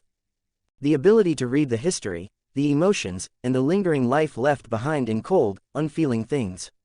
It was a skill rarely mastered, for it required opening one's mind to the chaotic, often violent memories trapped within the steel. Ned placed both of his bare hands flat against the cold, rippled steel of the blade. He pushed his awareness into the metal. At first, there was only resistance. Valyrian steel was not normal iron, it was folded with magic, dense and unyielding. But Ned persisted, feeding his connection to the earth into the blade, searching for the resonance of the men who had forged it. The vision hit him with brutal force, snapping his head back. He tasted salt and blood. He heard the screaming of men and the splintering of wood. He felt the exultation of Dunstan drum, the dark, bloody joy of cleaving a man's skull. He pushed deeper, past the centuries of ironborn reaving, peeling back the layers of salt and slaughter. He saw the red lion banners. He felt the arrogant pride of the Rhines of Castamere.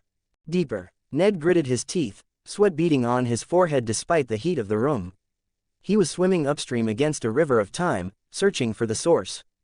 The visions grew chaotic, fragmented. Fire. Screams. The clash of empires. And then, the world dissolved into a blinding, white-hot inferno. Ned gasped, his mind transported across millennia and oceans. He was no longer in Winterfell. He stood in the heart of a mountain that bled liquid fire. The heat was apocalyptic, turning the very air to shimmering distortion. He saw the ancient smiths of Valyria. They were stripped to the waist, their skin gleaming with sweat and soot. Ned watched, entranced, as the true nature of the metal unfolded before his mind's eye. He realized the truth of the spellforged steel. The blood magic, the dragonglass, the dragonfire, those were the ingredients required to create the alloy from scratch. But Red Rain was already Valyrian steel. The magic was permanently locked within its dark ripples, baked into its very core. It did not need to be recreated, it only needed to be freed. To reshape the blade, the ancient smiths did not rely on sorcery. They relied on overwhelming, unimaginable heat. Heat profound enough to melt the indestructible metal back into a liquid state, allowing it to be poured and recast without losing its enchanted nature. Ned broke the connection, gasping for air, his eyes flying open. He collapsed back into his chair, his chest heaving, his hands trembling violently. He stared at Red Rain. The secret was not a spell. It was the forge. He did not have a dragon to provide the heat. But he had the deep earth, he had pure coal, and he had a mind that understood the mechanics of a forced air furnace. For the next 3 days, Ned did not leave the depths of Winterfell. He enlisted the aid of Mikken. Together, they descended into the deepest sublevel of the Great Keep, near the very source of the hot springs. They built a specialized, enclosed crucible forge, a heavy stone structure designed to trap and intensify heat far beyond a normal blacksmith's hearth. They fed it with coal that Ned had ordered mined from the Grey Cliffs. They attached massive, dual-chambered bellows, manning them with the strongest guards in the castle, who worked in shifts to maintain a relentless, roaring airflow.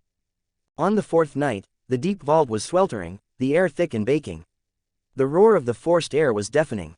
Ned stripped off his tunic, leaving only his thick breeches, tying his dark hair back with a leather thong.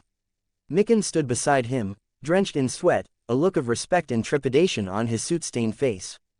In the heart of the roaring coals sat a heavy, thick-walled clay crucible. Ned took Red Rain. He removed the ruby-crested hilt and the cross guard, leaving only the bare, rippled tang and blade. Using a pair of long, heavy iron tongs, he slid the Valyrian steel deep into the crucible. "Keep the air flowing," Ned shouted over the roar of the fire. "Do not let the heat drop for a second." The guards hauled on the bellows. The fire turned from orange to a blinding, furious white. Normal steel would glow cherry red, then orange, then white, before turning to slag. Valyrian steel was stubborn. It resisted the mundane heat, maintaining its dark, crimson hue for hours. Ned watched through a narrow slit in the forge door, shielding his eyes with smoked glass. He did not use his hidden power. This was a victory of pure, relentless physical labor and architectural design. He relied entirely on the overwhelming temperature they had managed to generate within the enclosed stone hearth. Hours bled by. The heat in the room was agonizing. The guards rotated on the bellows, their muscles screaming. And then, slowly, the ancient metal surrendered. The blade wept. It lost its rigid, sharp shape, slumping into the bottom of the crucible. The dark ripples softened and blurred as the steel finally dissolved into a pool of blinding, white-hot liquid. The crimson taint of its violent past swirled in the molten light, unmoored and formless. "It is ready," Ned shouted. He and Mikken moved with practiced, precise speed. They had spent the previous days carving and baking a 2-piece casting mold from fine casting sand and clay, shaped precisely to Ned's specifications. Ned grabbed the heavy iron tongs. He reached into the blinding heat of the forge, his skin blistering despite the thick leather gloves. He gripped the edge of the glowing crucible and lifted it from the coals. With extreme care, relying on his natural, heavily conditioned strength, Ned guided the crucible over the pouring hole of the prepared mold. He tipped it. The molten Valyrian steel flowed like glowing water, pouring smoothly into the mold, filling the cavity that would soon become a new blade. They set the crucible aside and stepped back, panting heavily, watching the mold radiate a fierce, angry heat. They waited through the night, allowing the metal to solidify and cool slowly within its clay casing, preventing the magical alloy from fracturing. By dawn, the heat had subsided enough to touch. Ned took a heavy hammer and struck the clay mold. It shattered, falling away in dusty clumps. Resting on the stone table was the rough, unfinished shape of a new sword. Ned lifted the blade with the tongs. He turned to a deep barrel filled with freezing, ice-choked water drawn from the surface wells. He plunged the blade into the water. A massive plume of hissing steam erupted from the barrel, filling the small room with a thick, scalding fog. The water boiled instantly, churning violently as the intense heat of the forged metal was rapidly quenched, locking its temper into place. Ned held it there until the hissing died down, until the water ceased its violent boiling. Slowly, his arms trembling with fatigue, he pulled the blade free. He carried it to the workbench, where Mikan was already waiting with the grinding stones and polishing cloths. They worked in silence, stripping away the rough slag and sharpening the edge until it was molecularly thin. Ned stared at what they had created. The crimson tint was entirely gone, burned away or perfectly blended back into the core of the metal. The newly forged blade was a masterpiece of lethal beauty. The steel was dark, almost black, but it caught the ambient light and reflected it in deep, shimmering waves of indigo and pale silver. The rippled patterns were no longer the chaotic swirls of the original forging, they looked like the rolling, freezing waves of the sunset sea crashing against a jagged shoreline. It looked like frozen, violent water captured in iron. Mikan attached the new hilt they had prepared, a cross guard of dark, tempered iron shaped elegantly like the cresting waves of the ocean, curving slightly upward to catch an opponent's blade. The pommel was no longer a ruby lion, it was a smooth, polished sphere of pale quartz, resembling a full winter moon. Ned lifted the sword. He had altered the balance completely, crafting a blade slightly wider and significantly lighter than Red Rain, shaping it for a swift, aggressive fighting style tailored perfectly for Benjen's agility. "Winter's tide," Ned rasped, his voice a dry croak in the silent room. He swung the sword through the air. It felt completely weightless, whistling with a sharp, deadly hum. He had unraveled the greatest secret of the forge ever known to the world, relying solely on fire, sweat, and ingenuity. He had forged a weapon worthy of the Lord of the Western Fleet. Ned slumped against the workbench, the adrenaline of the long night finally fading, leaving behind a bone-crushing weariness. He looked at the blade resting on the stone. The North had a new sword, and the wolves were ready for the tide. 31 comments 0 vote. The Grey Path. The grey light of dawn had barely scratched the eastern horizon when Eddard Stark stepped out of the great keep and into the biting cold of the training yard. The air was sharp, smelling of wood smoke and the promise of impending snow, but the yard was already fully alive with motion. Ned paused on the stone steps, his heavy wolfskin cloak wrapped tight against the morning chill. In the center ring of the yard, 3 small figures were moving through a grueling physical routine under the watchful, uncompromising eye of Arthur Dane. Arthur did not believe in treating highborn children like fragile glass. He wore a simple gray tunic, his breath misting in the freezing air, his posture relaxed but entirely focused. He held a long, smooth ashwood cane, tapping it rhythmically against his boot to keep the time. "Lower, Cregan," Arthur commanded, his voice a calm baritone that carried easily across the packed dirt. "You are lifting with your back, not your legs. If you try to hold a shield wall with that stance, you will be broken in half. Drop your center." Cregan Stark, approaching his 8th name day, gritted his teeth and sank lower into the deep squat.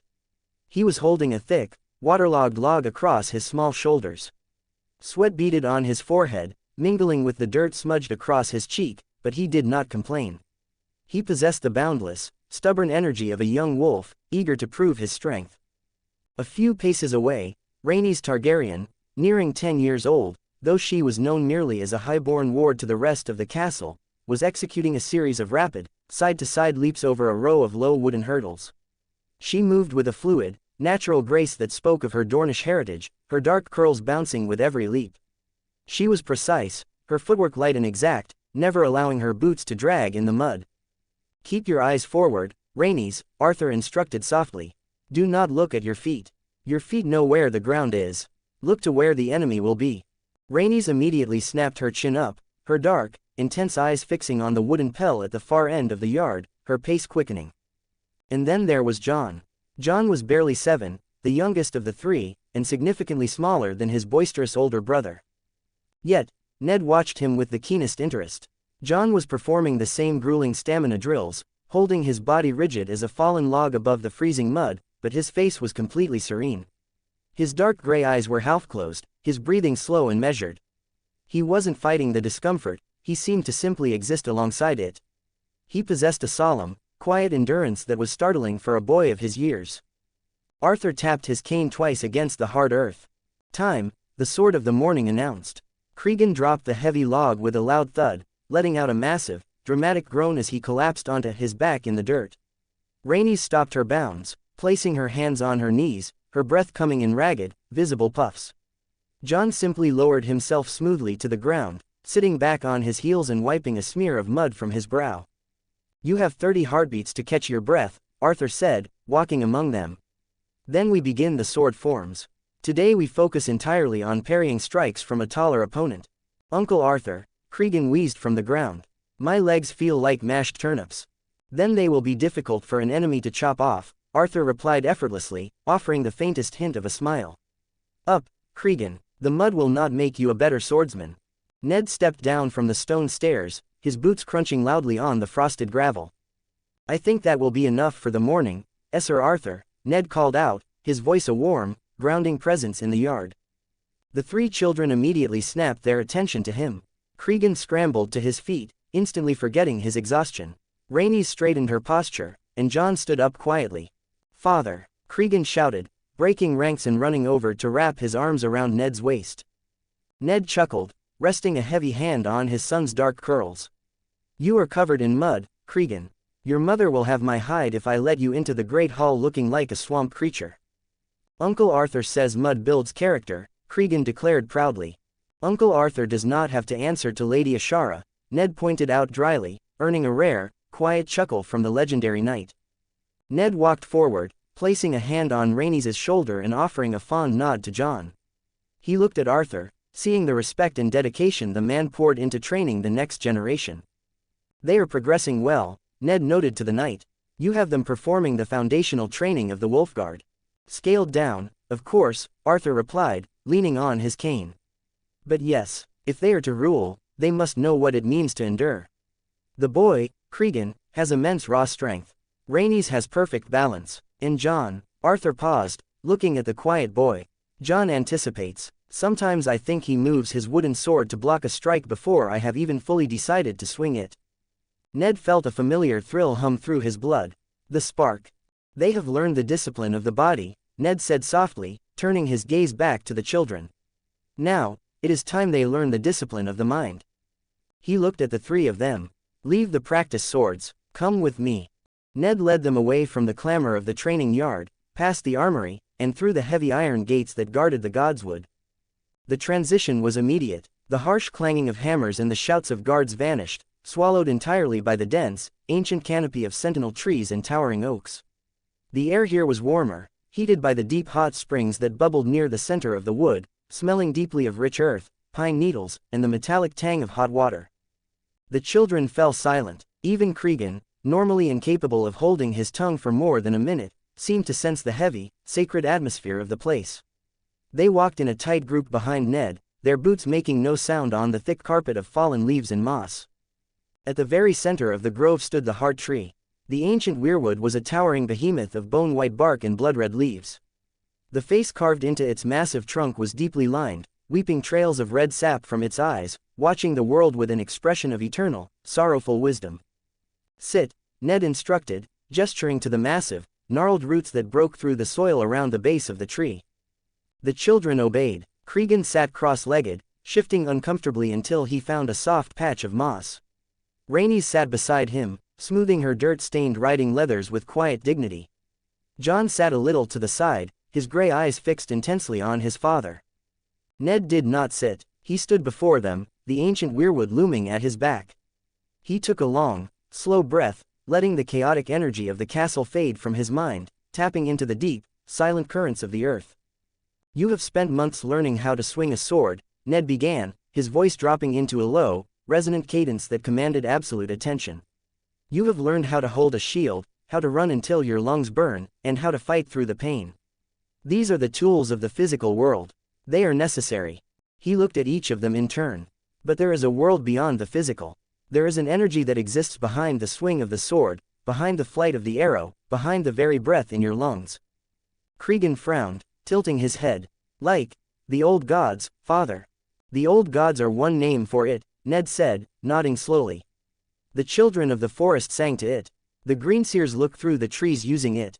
It goes by many names. I simply call it the Force." Rhaenys arched a delicate, dark eyebrow. She was a fiercely intelligent girl, educated by Maester Luwin in histories and sums. Is it magic, Uncle Ned? Like the tales of the Valyrian dragonlords? Magic is a word men use for things they do not yet understand, Ned replied smoothly. It is not a spell you read from an old book. It is not a potion you brew in a cauldron. It is an energy field. It is created by all living things. It surrounds us, it penetrates us, and it binds the world together. He could see the confusion warring with curiosity in their young faces. They needed to see it. Words were wind, action was iron. Watch, Ned commanded softly. He didn't square his shoulders. He didn't chant a mystical phrase. He simply extended his right hand, palm open, toward a small, steaming pool of water a few yards away. He closed his eyes for a fraction of a second, feeling the swirling currents of the hot spring, the weight of the water, the heat rising into the freezing air. From the surface of the pool, a sphere of water the size of a melon rose smoothly into the air. It did not splash. It did not break apart. It hovered in the space between Ned and the children, perfectly spherical, gently rotating, trailing faint wisps of white steam. Rhaenys gasped loudly, her hands flying to her mouth. Cregan's jaw dropped so far it nearly hit his chest, his eyes bulging as he stared at the impossible sight. Even Jon, who rarely showed overt emotion, leaned forward, his hands gripping his knees tightly as he watched the water dance. Ned moved his hand slowly to the left. The sphere of water followed the motion, drifting silently through the air. With a slight clench of his fist, the sphere suddenly flattened out, stretching into a thin, shimmering ribbon of liquid that spiraled around the trunk of a nearby oak tree like a translucent snake, before Ned simply released his hold. The water lost its cohesion and splashed heavily onto the mossy ground. Silence reigned in the godswood. What the hells, Cregan breathed, entirely forgetting the polite language his mother had tried to instill in him. Cregan, Ned warned mildly. Sorry, Cregan whispered, completely captivated. He looked up at Ned, absolute awe shining in his eyes. You moved it with your mind. Without touching it. You are a sorcerer. I am a man who has learned to listen, Ned corrected, lowering his hand.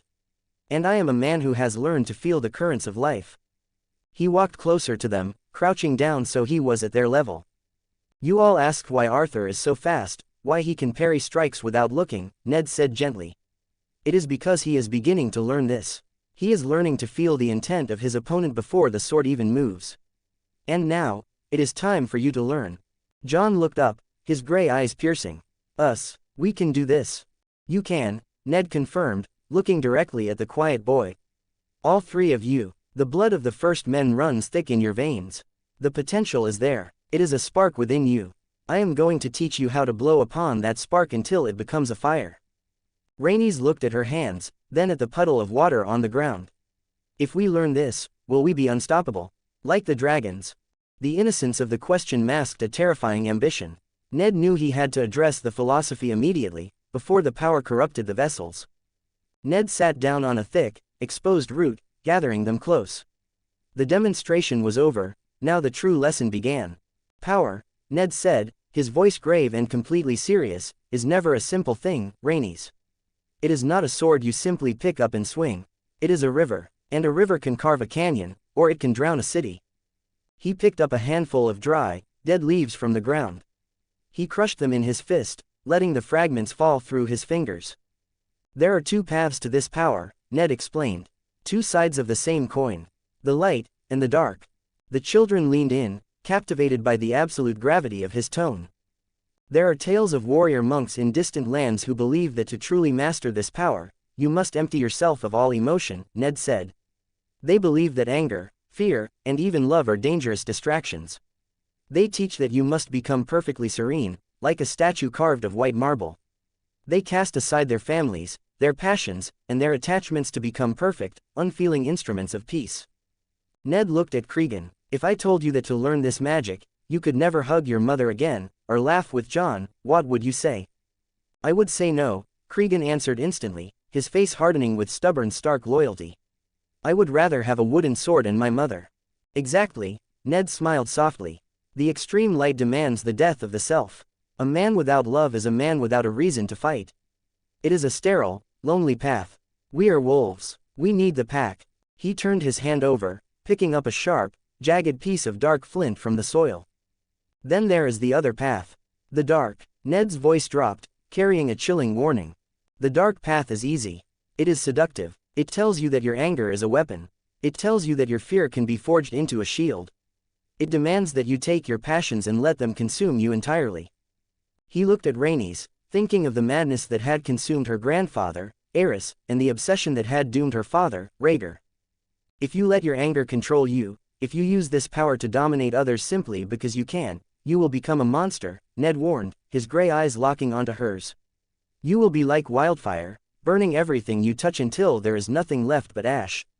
The dark path grants immense, rapid strength, but it twists your soul until you are a slave to your own worst impulses. You become a beast in human skin. Jon frowned, processing the heavy philosophical weight. If we cannot be statues, and we cannot be beasts, what are we supposed to be? Ned felt a surge of immense pride for the boy. Jon always sought the core of the matter. We walk the gray path, Ned declared. He held up both hands. We do not cast away our emotions, for they are what make us human. We love our family. We feel anger when the innocent are harmed. We feel fear when the darkness approaches. Ned brought his hands together, clasping them firmly. But we do not let those emotions rule us. We feel them, we acknowledge them, and then we master them. We use the cold of the north to temper the fire in our hearts. We are passionate, but we are controlled. We use this power not to conquer, but to protect. Not to dominate, but to serve. He looked at his 3 students. The heir to Winterfell, the hidden prince, the disinherited princess. They were children, but they were the foundation of the future. This is the way of the wolf, Ned finished. We balance the light of the sun with the dark of the winter. We walk the line between. Do you understand? We are the shield, Jon said quietly, summarizing perfectly. Yes, Ned nodded. You are the shield. Will you learn this path? I will, Rhaenys said instantly, her chin jutting forward with fierce determination. Me too, Cregan declared, pumping a small fist. Jon simply nodded once, his eyes burning with quiet resolve. Then we begin, Ned said. Close your eyes. The children hesitated for a second, then squeezed their eyes shut. Do not force it, Ned instructed, his voice a low, calming drone that blended with the rustling leaves. Do not try to grab the energy.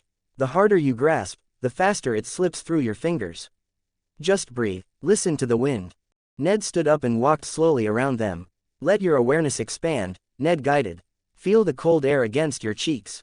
Feel the damp moss beneath your hands. Feel the solid earth supporting you. You are a part of it, and it is a part of you. He reached out with his own senses, casting a gentle, expansive net over the 3 children, feeling their spirits. Rhaenys was struggling. She was trying too hard, attempting to force the connection through sheer willpower. Her presence was hot, crackling with frustrated energy. Patience, Rhaenys, Ned murmured, stopping behind her. You are trying to command the river to flow backward. Stop swimming, just float. She took a deep, shuddering breath, her small shoulders dropping as she consciously released her tension. Slowly, the frantic crackling smoothed out, replaced by a warm, vibrant current of energy. It felt like standing near a well-stoked hearth fire. She had the spark. Cregan was different. His energy was earthy, dense, and grounded. He didn't crackle, he rumbled. He felt like the stone walls of the great keep itself. Solid, immovable, and possessing a vast, unyielding strength. Good, Cregan, Ned praised softly. Feel the roots beneath you. And then, Ned turned his focus to Jon. Ned paused, his breath hitching slightly. Jon was not struggling. Jon was not forcing anything. The boy sat perfectly still, his breathing shallow and even. When Ned touched Jon's spirit, it was breathtaking. It was not a crackling fire or a dense stone. It was a vast, deep, freezing ocean. It was an incredibly potent, pristine connection to the force that felt almost instinctual. Jon was not reaching out to the energy, he was simply allowing it to flow through him, a natural conduit of the world's silent currents. It was an affinity that rivaled, and perhaps exceeded, Ned's own initial potential. The bloodlines combined, Ned thought, a shiver running down his spine. The potential is terrifying. Open your eyes, Ned commanded gently. The 3 children blinked, looking around the godswood. The world looked the same, but the air felt charged. I felt, tingly, Cregan announced, rubbing his arms. Like when my foot falls asleep, but all over. I felt warm, Rhaenys said, looking at her hands in wonder. Jon looked at Ned. I heard the water moving under the ground, he said softly. before it reaches the pools. It sounds like singing. Ned knelt before John, placing a hand on his small shoulder. That is the current, John. You are hearing the lifeblood of the world. You all took the first step today. We will practice this every morning. Before the sword, before the sums. We build the mind, then we build the body. Can we lift rocks tomorrow? Cregan asked eagerly. You can try, Ned smiled. But do not be disappointed if they stay on the ground. The river is wide, and you are just learning to swim. He stood up, clapping his hands together. Now, the sun is fully up. Arthur expects you in the armory to clean the practice swords. Discipline does not end when the magic begins. Go. The children scrambled up, bowing hastily to Ned before running off toward the heavy iron gates, chattering excitedly among themselves about magic and wolves. Ned watched them go, feeling a profound sense of satisfaction. The foundation was laid, the pack was armed with steel, and soon, they would be armed with the very fabric of the world. Later that afternoon, the sun had burned away the morning frost, leaving the air crisp and clear. Ned rode out through the Hunter's Gate, flanked by 2 members of the Wolf Guard. Riding beside him on a sleek, gray palfrey was Ashara. The Lady of Winterfell wore a heavy cloak of violet wool lined with snow bear fur, her dark hair braided intricately against the wind. They were not riding into the deep wolfswood for a hunt, they were riding the short distance down the paved avenue that led to the rapidly expanding sprawl of Winter City. The city was a hive of frantic, organized labor. The temporary wooden shacks that had once housed the winter refugees were systematically being torn down, replaced by rows of sturdy, permanent structures. The air smelled of wood smoke, baking bread, and the sharp, alkaline scent of curing mortar. Ned directed their horses toward a large construction site on the eastern edge of the city, near the banks of a small, diverted stream. This was the new residential quarter, specifically designated for the emancipated thralls and salt wives they had brought back from the Iron Islands following the suppression of the Greyjoy Rebellion. Many had chosen to travel further north to the fertile lands of the new gift, but several hundred, artisans, weavers, and those too weary to travel further, had chosen to remain in the shadow of Winterfell. Ned and Ashara dismounted, handing their reins to the guards. They walked into the heart of the construction zone. Dozens of men and women, their skin bearing the varied tones of the Iron Islands, the Reach, and Essos, were working together with a synchronized, steady rhythm. They were not driven by the crack of a whip or the threat of starvation. They were driven by wages, warm food, and the promise of a hearth that belonged entirely to them. They approached a group of women who were mixing a massive trough of the gray slurry. They were using the crushed volcanic ash shipped from Dragonstone, mixed with local limestone dust and aggregate. It was the poured stone formula Ned had used to pave the King's Road and rebuild Moat Cailin.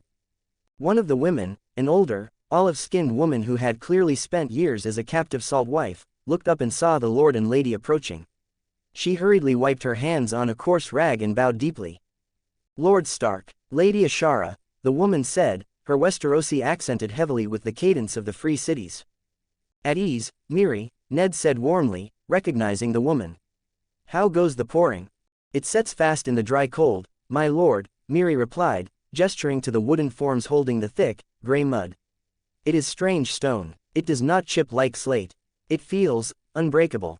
It will keep the winter winds out, Ashara promised, offering the woman a kind smile. Have the stewards delivered the new wool supplies for your families? Miri's eyes shone with genuine gratitude. They have, my lady. The giant's fleece. It is softer than anything we have ever worn. My children sleep soundly through the night. If you need more timber for the roof beams, speak to the foreman, Ned instructed. The sawmills are running at full capacity.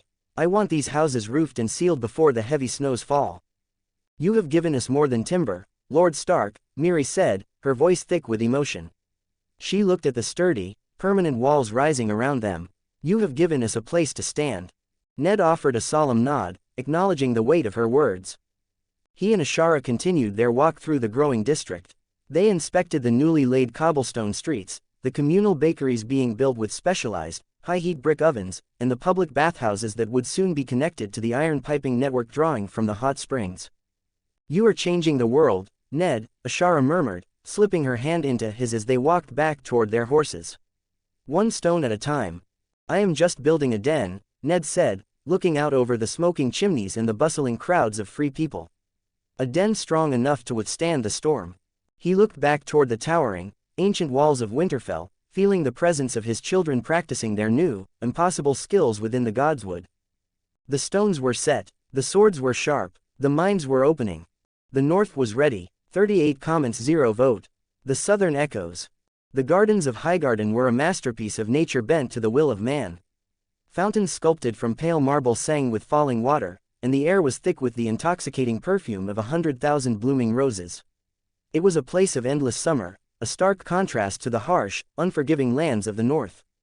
Lord Mace Tyrell sat at a table of carved wood set beneath a canopy of vibrant green vines, currently devoting his full, undivided attention to a massive platter of roasted quail dripping in a rich plum sauce. He tore a leg from the bird, his thick fingers shining with grease, and took a hearty bite. Across the table sat his mother, Lady Olenna Tyrell. The Queen of Thorns did not partake in the feast.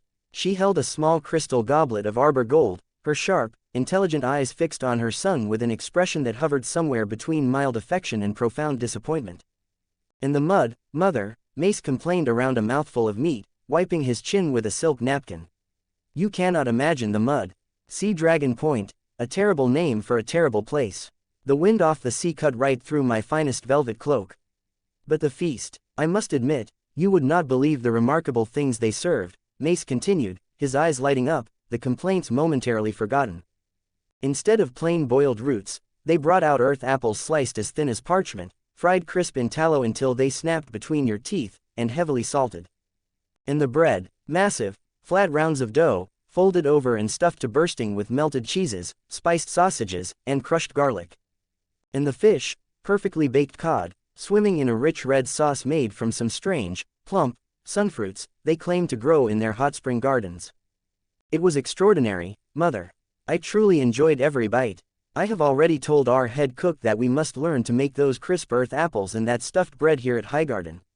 We simply must serve them at our next banquet." Though they washed it all down with some clear, burning spirit that tasted of pure malice. And not a single proper singer in the entire keep. Just men shouting about bears and wolves. "How tragic for you, Mace," Olenna said dryly, taking a delicate sip of her wine. "To endure such hardship after merely watching the Northern Fleet do all the actual fighting at Pike. A true hero's trial." Mace missed the sarcasm entirely, taking it as genuine sympathy. He nodded vigorously, reaching for another piece of quail. "Exactly, and the sheer folly of the man. Eddard Stark has lost his wits, I assure you." Olenna lowered her goblet, her interest piqued. "Folly. Growing sunfruits in the snow and inventing new delicacies sounds like a rather lucrative sort of folly to me. But what else has he done to earn your esteemed judgment?" "The thralls." Mace laughed, a deep, booming sound that shook his broad belly. "When Harlaw and the other islands surrendered, Stark claimed all of their thralls and salt wives. Tens of thousands of them. Instead of leaving them to starve on those miserable rocks, he took them north."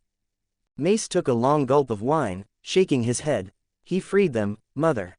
He promised them wages and shelter. Can you imagine? The north is a frozen wasteland, and he has just imported 20,000 useless mouths to feed. He will bankrupt Winterfell trying to buy enough grain to keep them alive through the winter. He is an absolute fool." Olenna Tyrell did not laugh. She stared at her son, her mind turning with the sharpness of a mastercrafted blade. Where Mace saw a burden of mouths to feed, Olenna saw something far more dangerous. 20,000 pairs of hands, Olenna thought, her grip tightening on the stem of her goblet. Hands to swing pickaxes in the iron mines. Hands to lay stones for his new roads. Hands to stoke the fires of the furnaces. She looked out over the beautiful, soft gardens of her home, a cold knot forming in her stomach. Eddard Stark was not importing mouths, he was importing an empire. He was taking the desperate and the broken and forging them into a fanatically loyal workforce. And in a generation, those workers would have sons, and those sons would be soldiers who owed their very existence to the direwolf. "And what of our grain shipments to the north?" Olenna asked, her voice sharp. "Have the orders increased to account for these useless mouths?" Mace frowned, waving a dismissive hand. "Strangely, no. The stewards in White Harbor have maintained their usual orders. In fact, they have slightly reduced their purchase of winter wheat. But they are paying a premium for our fruit and citrus, trading it for that strange, clear glass they are making." Olenna closed her eyes for a brief moment. The Reach had always held the north by the throat during the long winters. When the snows buried the northern fields, the lords of Winterfell were forced to empty their vaults to buy rich grain at exorbitant prices just to keep their people from starving. It was a balance of power that had favored Highgarden for centuries. But now, the north was changing. Olenna had heard the whispers from the merchants. Stark was using strange, heavy iron plows that broke the hard earth. He was rotating crops in a way that defied tradition but yielded massive bounties of strange root vegetables and hardy grains. The north was feeding itself. They were escaping the leash. The wealth of Highgarden was still vast, the Reach was the richest kingdom in the realm, but the hidden currents of power were shifting beneath their feet. "Mother," Mace asked, noticing her silence. "Is the wine sour?" Olenna opened her eyes and looked at the Lord of Highgarden. He was blissfully ignorant, entirely focused on the taste of his plum sauce, completely blind to the changing balance of the realm. "The wine is fine, Mace," Olenna sighed, a heavy, tired sound. She glanced toward the high towers of the castle, where her grandson Willis was presumably studying with the maesters. "Let the boy have his grandfather's name," she prayed silently to the crone, "but please, let him have my mind." "Did the Stark boy provide any other amusements to Mock?" Olenna asked, trying to glean more information. "Nothing of note," Mace scoffed, reaching for a bowl of sugared grapes. "He spent most of his time drinking with the king or other lords." Olenna nodded, looking away. The fat flower had noticed nothing of value. The Lion's Watch, high above the Sunset Sea, the air in Castle Rock was cool and carrying the faint, bitter scent of charred timber. Tywin Lannister stood on the balcony of his massive solar, looking down at the city of Lannisport. The harbor, once a forest of proud masts and golden sails, was a blackened, ruined scar. The shipyards were nothing but ash and scorched stone. The Greyjoy rebellion had been crushed, but the wound Euron Crow's eye had inflicted upon the pride of House Lannister still bled. "The debris has been cleared from the deepwater channels, my lord," Kevan Lannister reported, standing dutifully behind his older brother. "The master builders have laid the keels for the first 10 galleys. We have doubled the wages for shipwrights to draw them from the Arbor and Gulltown, but it will be years before the fleet is fully restored." "See that it is done faster, Kevan," Tywin said, his voice flat and uncompromising. "Spare no expense. We will not be caught defenseless by sea ever again. Have you secured the Greyjoy boy?" "Theon is settled in the lower wards," Kevan confirmed. "He is terrified. He cries for his mother." "Let him cry," Tywin commanded, turning away from the balcony to face the room. "But do not let him wallow. Break his ironborn pride, strip away the salt and the brine. I want him dressed in crimson, taught by our masters at arms, and instructed in the true cost of defying this house. When the time comes to return him to Pike, he will be a lion in a kraken's skin. He will answer to Castle Rock." "It will be done, Tywin," Kevan nodded. The heavy oak doors of the solar swung open, and Sir Jaime Lannister strode into the room. He wore a finely tailored tunic of crimson and gold, his golden hair catching the light. He looked relaxed, the burden of the white cloak finally lifted from his shoulders.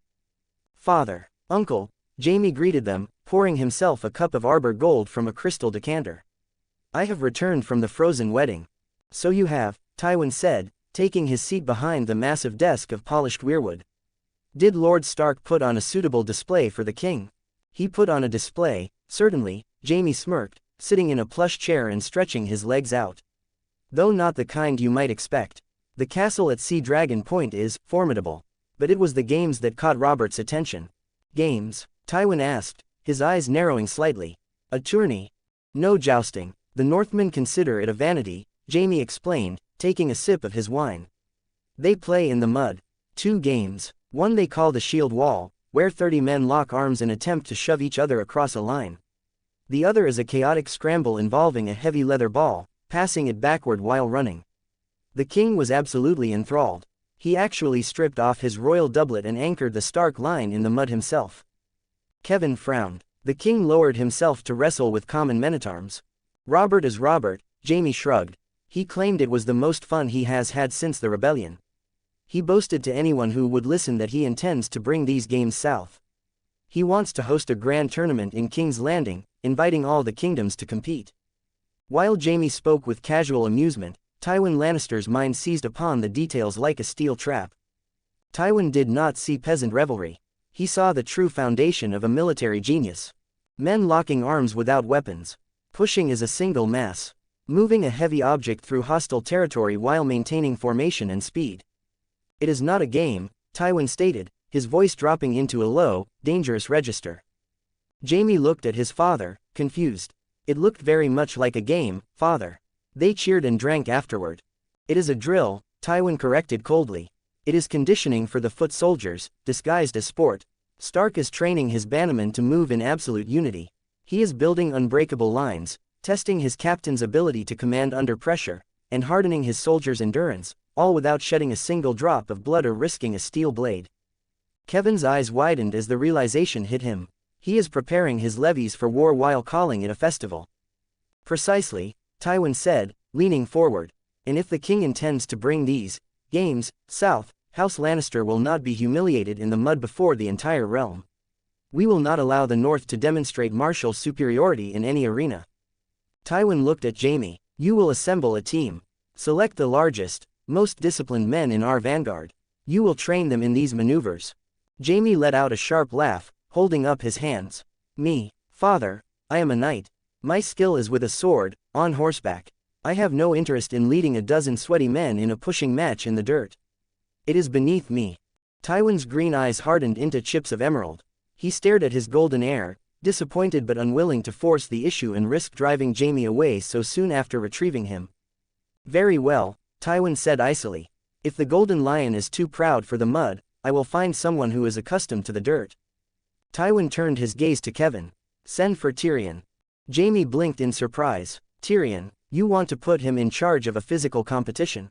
Your brother is stunted in body, but he possesses a mind for puzzles and a certain low cunning, Tywin said, his lip curling slightly with distaste at the mere mention of his youngest son. He reads ancient histories of military formations while you practice your sword thrusts. If this game requires tactical coordination and the exploitation of leverage, the dwarf will deduce the mechanics of it. Let him select the men. Let him train them. It will give him a purpose and keep him out of the brothels of Lannisport. He will likely enjoy it, Kevin noted quietly.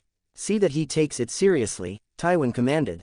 When the king calls for this tournament, the crimson and gold will not yield a single inch of ground. A few hours later, Tyrion Lannister sat in the corner of a high-end tavern in Lannisport, a cup of spiced wine in hand and an agreeable young woman on his lap, when his uncle's guards delivered the summons. My father wants me to do what? Tyrion asked, his mismatched eyes blinking in disbelief at the crimson-cloaked captain. Command a team of men in a mud-shoving contest, my lord, the knight repeated, looking thoroughly uncomfortable delivering the message to the halfman. Tyrion burst into a fit of laughter, nearly spilling his spiced wine over his velvet tunic. The woman on his lap giggled, though she had no idea what was so funny. Oh, the sheer, brilliant poetry of it, Tyrion gasped, hopping down from his chair with a wicked grin spreading across his face. The dwarf commands the giants. My father's spite truly knows no bounds, yet he hands me a fascinating puzzle. Tyrion drained his cup and tossed a gold coin onto the table. Very well, Esser, Tyrion said, his mind already calculating the mechanics of leverage and the balance of weight required for such a contest. Tell my loving father I accept his gracious command. And tell the Master-at-Arms I require the 20 largest, meanest, thickest-skulled brutes in the Westerlands to report to me by dawn. If we are to play the wolf's game, we shall play it with monsters. Far to the south, the heat of Dorne baked the pale stones of the water gardens. Prince Doran Martell sat in his wheeled chair beneath the shade of a silken canopy, a blanket draped over his swollen, aching joints.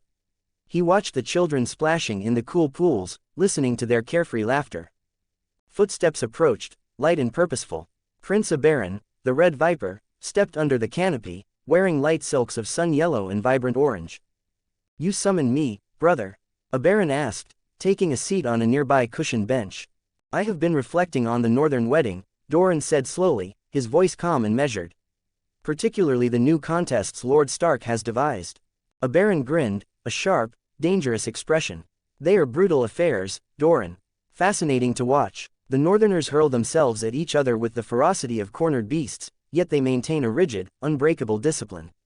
It requires immense strength and speed, according to your description of the second game, Doran noted, looking at the water.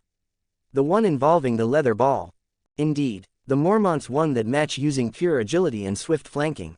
They made the giant Umbers look like lumbering fools. Doran steepled his fingers, his dark eyes thoughtful. Eddard Stark is a man who thinks 10 steps ahead of his peers, Doran murmured.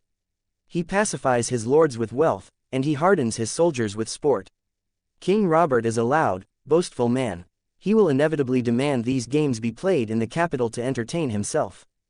Doran turned to look directly at a baron. When that day comes, Dorne will participate. But we will not fight like northerners. We will not attempt to be a wall of ice. A baron leaned forward, his warrior's blood stirring at the prospect. How then, brother? We are the sun and the spear, Doran said softly. We are the desert wind. I want you to select a team, a baron. Do not pick the heaviest men. Pick the fastest. Pick the men who can endure the heat, who can slip through a closing gap before it forms. Train them to strike and fade, to use the enemy's weight against them. A baron's grin widened into a predatory smile. A team of vipers. We will run circles around the heavy knights of the Stormlands in the west. Precisely, Doran nodded. Let them see the speed of Dorne. Keep the men ready. When the stag calls, the sun will answer. In the heart of the Riverlands, the Red Fork flowed swiftly past the massive sandstone walls of Riverrun. Lord Hoster Tully sat in his private solar, surrounded by stacks of parchment and heavy leather-bound ledgers. He rubbed his tired eyes, reviewing the latest trade reports from the northern merchants. The Riverlands remained prosperous and fertile, but Hoster had noted a distinct shift in the flow of coin. The massive, highly lucrative shipments of winter grain that usually traveled up the King's Road to feed the north had dwindled to a fraction of their former volume. Lord Stark's new farming methods were clearly succeeding. However, the loss in grain coin was somewhat offset by the tariffs collected from the barges moving northern glass and clear spirits south through the Trident. The Blackfish, Sir Brynden Tully, walked into the solar, his scale armor clinking softly. The perimeter patrols are complete, Hoster, Brynden reported. The river roads are quiet. The realm is at peace. Good, Hoster grunted, setting his quill down. We have enough to manage without worrying about bandits. Brynden stepped further into the room, leaning his hands upon the polished surface of his brother's desk. Hoster, about what we witnessed at Sea Dragon Point. The king's new obsession. Robert boasted he would hold a grand contest in the capital.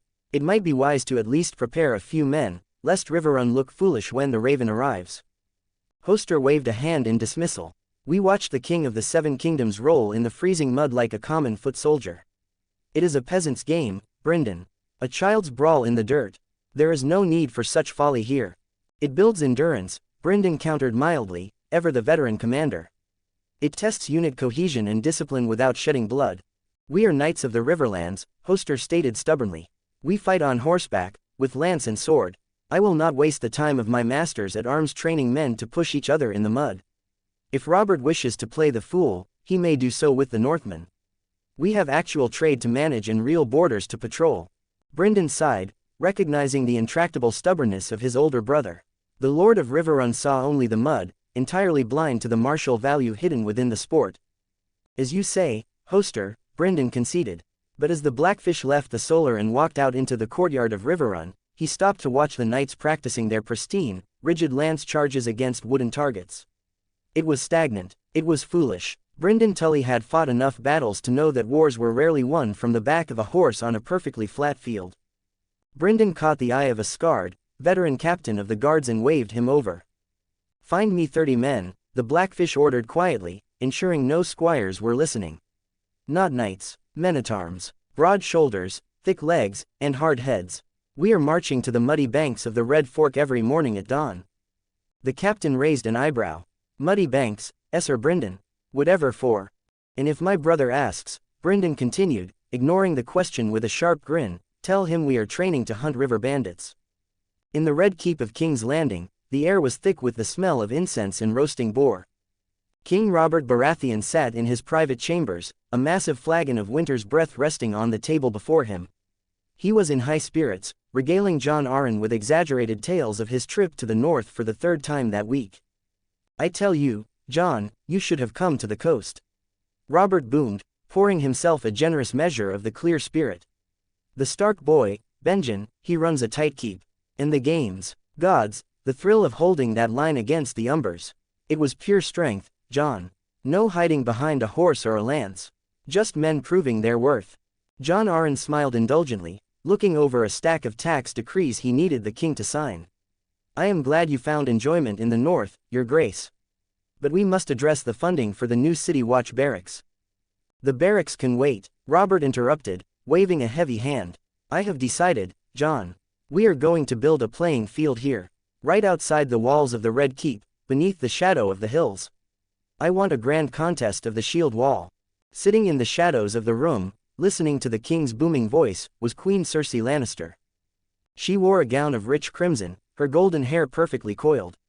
She stared at Robert's broad back, a cool, detached smile touching her lips. Clear the fields, Robert bellowed, pacing the room, entirely consumed by his new obsession. Bring in heavy dirt and mark the lines. I want a proper northern bog right outside my city. We will command every kingdom to send their best 15 men. I will lead the crownlands myself. It will be glorious. Cersei's green eyes watched him with quiet disdain. She despised his crude, boisterous nature. She despised how he constantly sought to relive his glory days in the mud. And she certainly held no love for the North or Eddard Stark, the stoic phantom who held her husband's absolute loyalty. Yet, she felt no rage at this new pursuit. In fact, she welcomed it. Let him build his mud pit, Cersei thought, rising gracefully from her chair and sweeping out of the room without a word. Let him roll in the dirt like a swine. As long as he is distracted by his peasant brawls and his cups, the real power remains free for those willing to wield it in the shadows. Jon Arryn, ever the pragmatist, merely nodded at the king's enthusiastic plans, sighing internally at the cost of moving that much dirt. He saw the games as a harmless distraction, a way to channel Robert's aggressive energy into something that did not involve starting a real war or bankrupting the treasury with massive jousting tournaments. I will instruct the master builders to begin clearing the grounds tomorrow, Your Grace, Jon Arryn agreed smoothly, completely failing to grasp the tactical advantage the games provided, his mind entirely consumed by the crushing burdens of ruling a fractured realm. The pieces were set. In the north, the wolves continued their relentless conditioning. In the west, the dwarf began to study the mechanics of the wall. In the south, the vipers practiced their speed. Hidden in the rivers, the trout learned to hold the mud. And in the center, the king eagerly awaited his chance to brawl. The future battlefields of Westeros were already being drawn, masked behind the guise of a festival game. To be continued.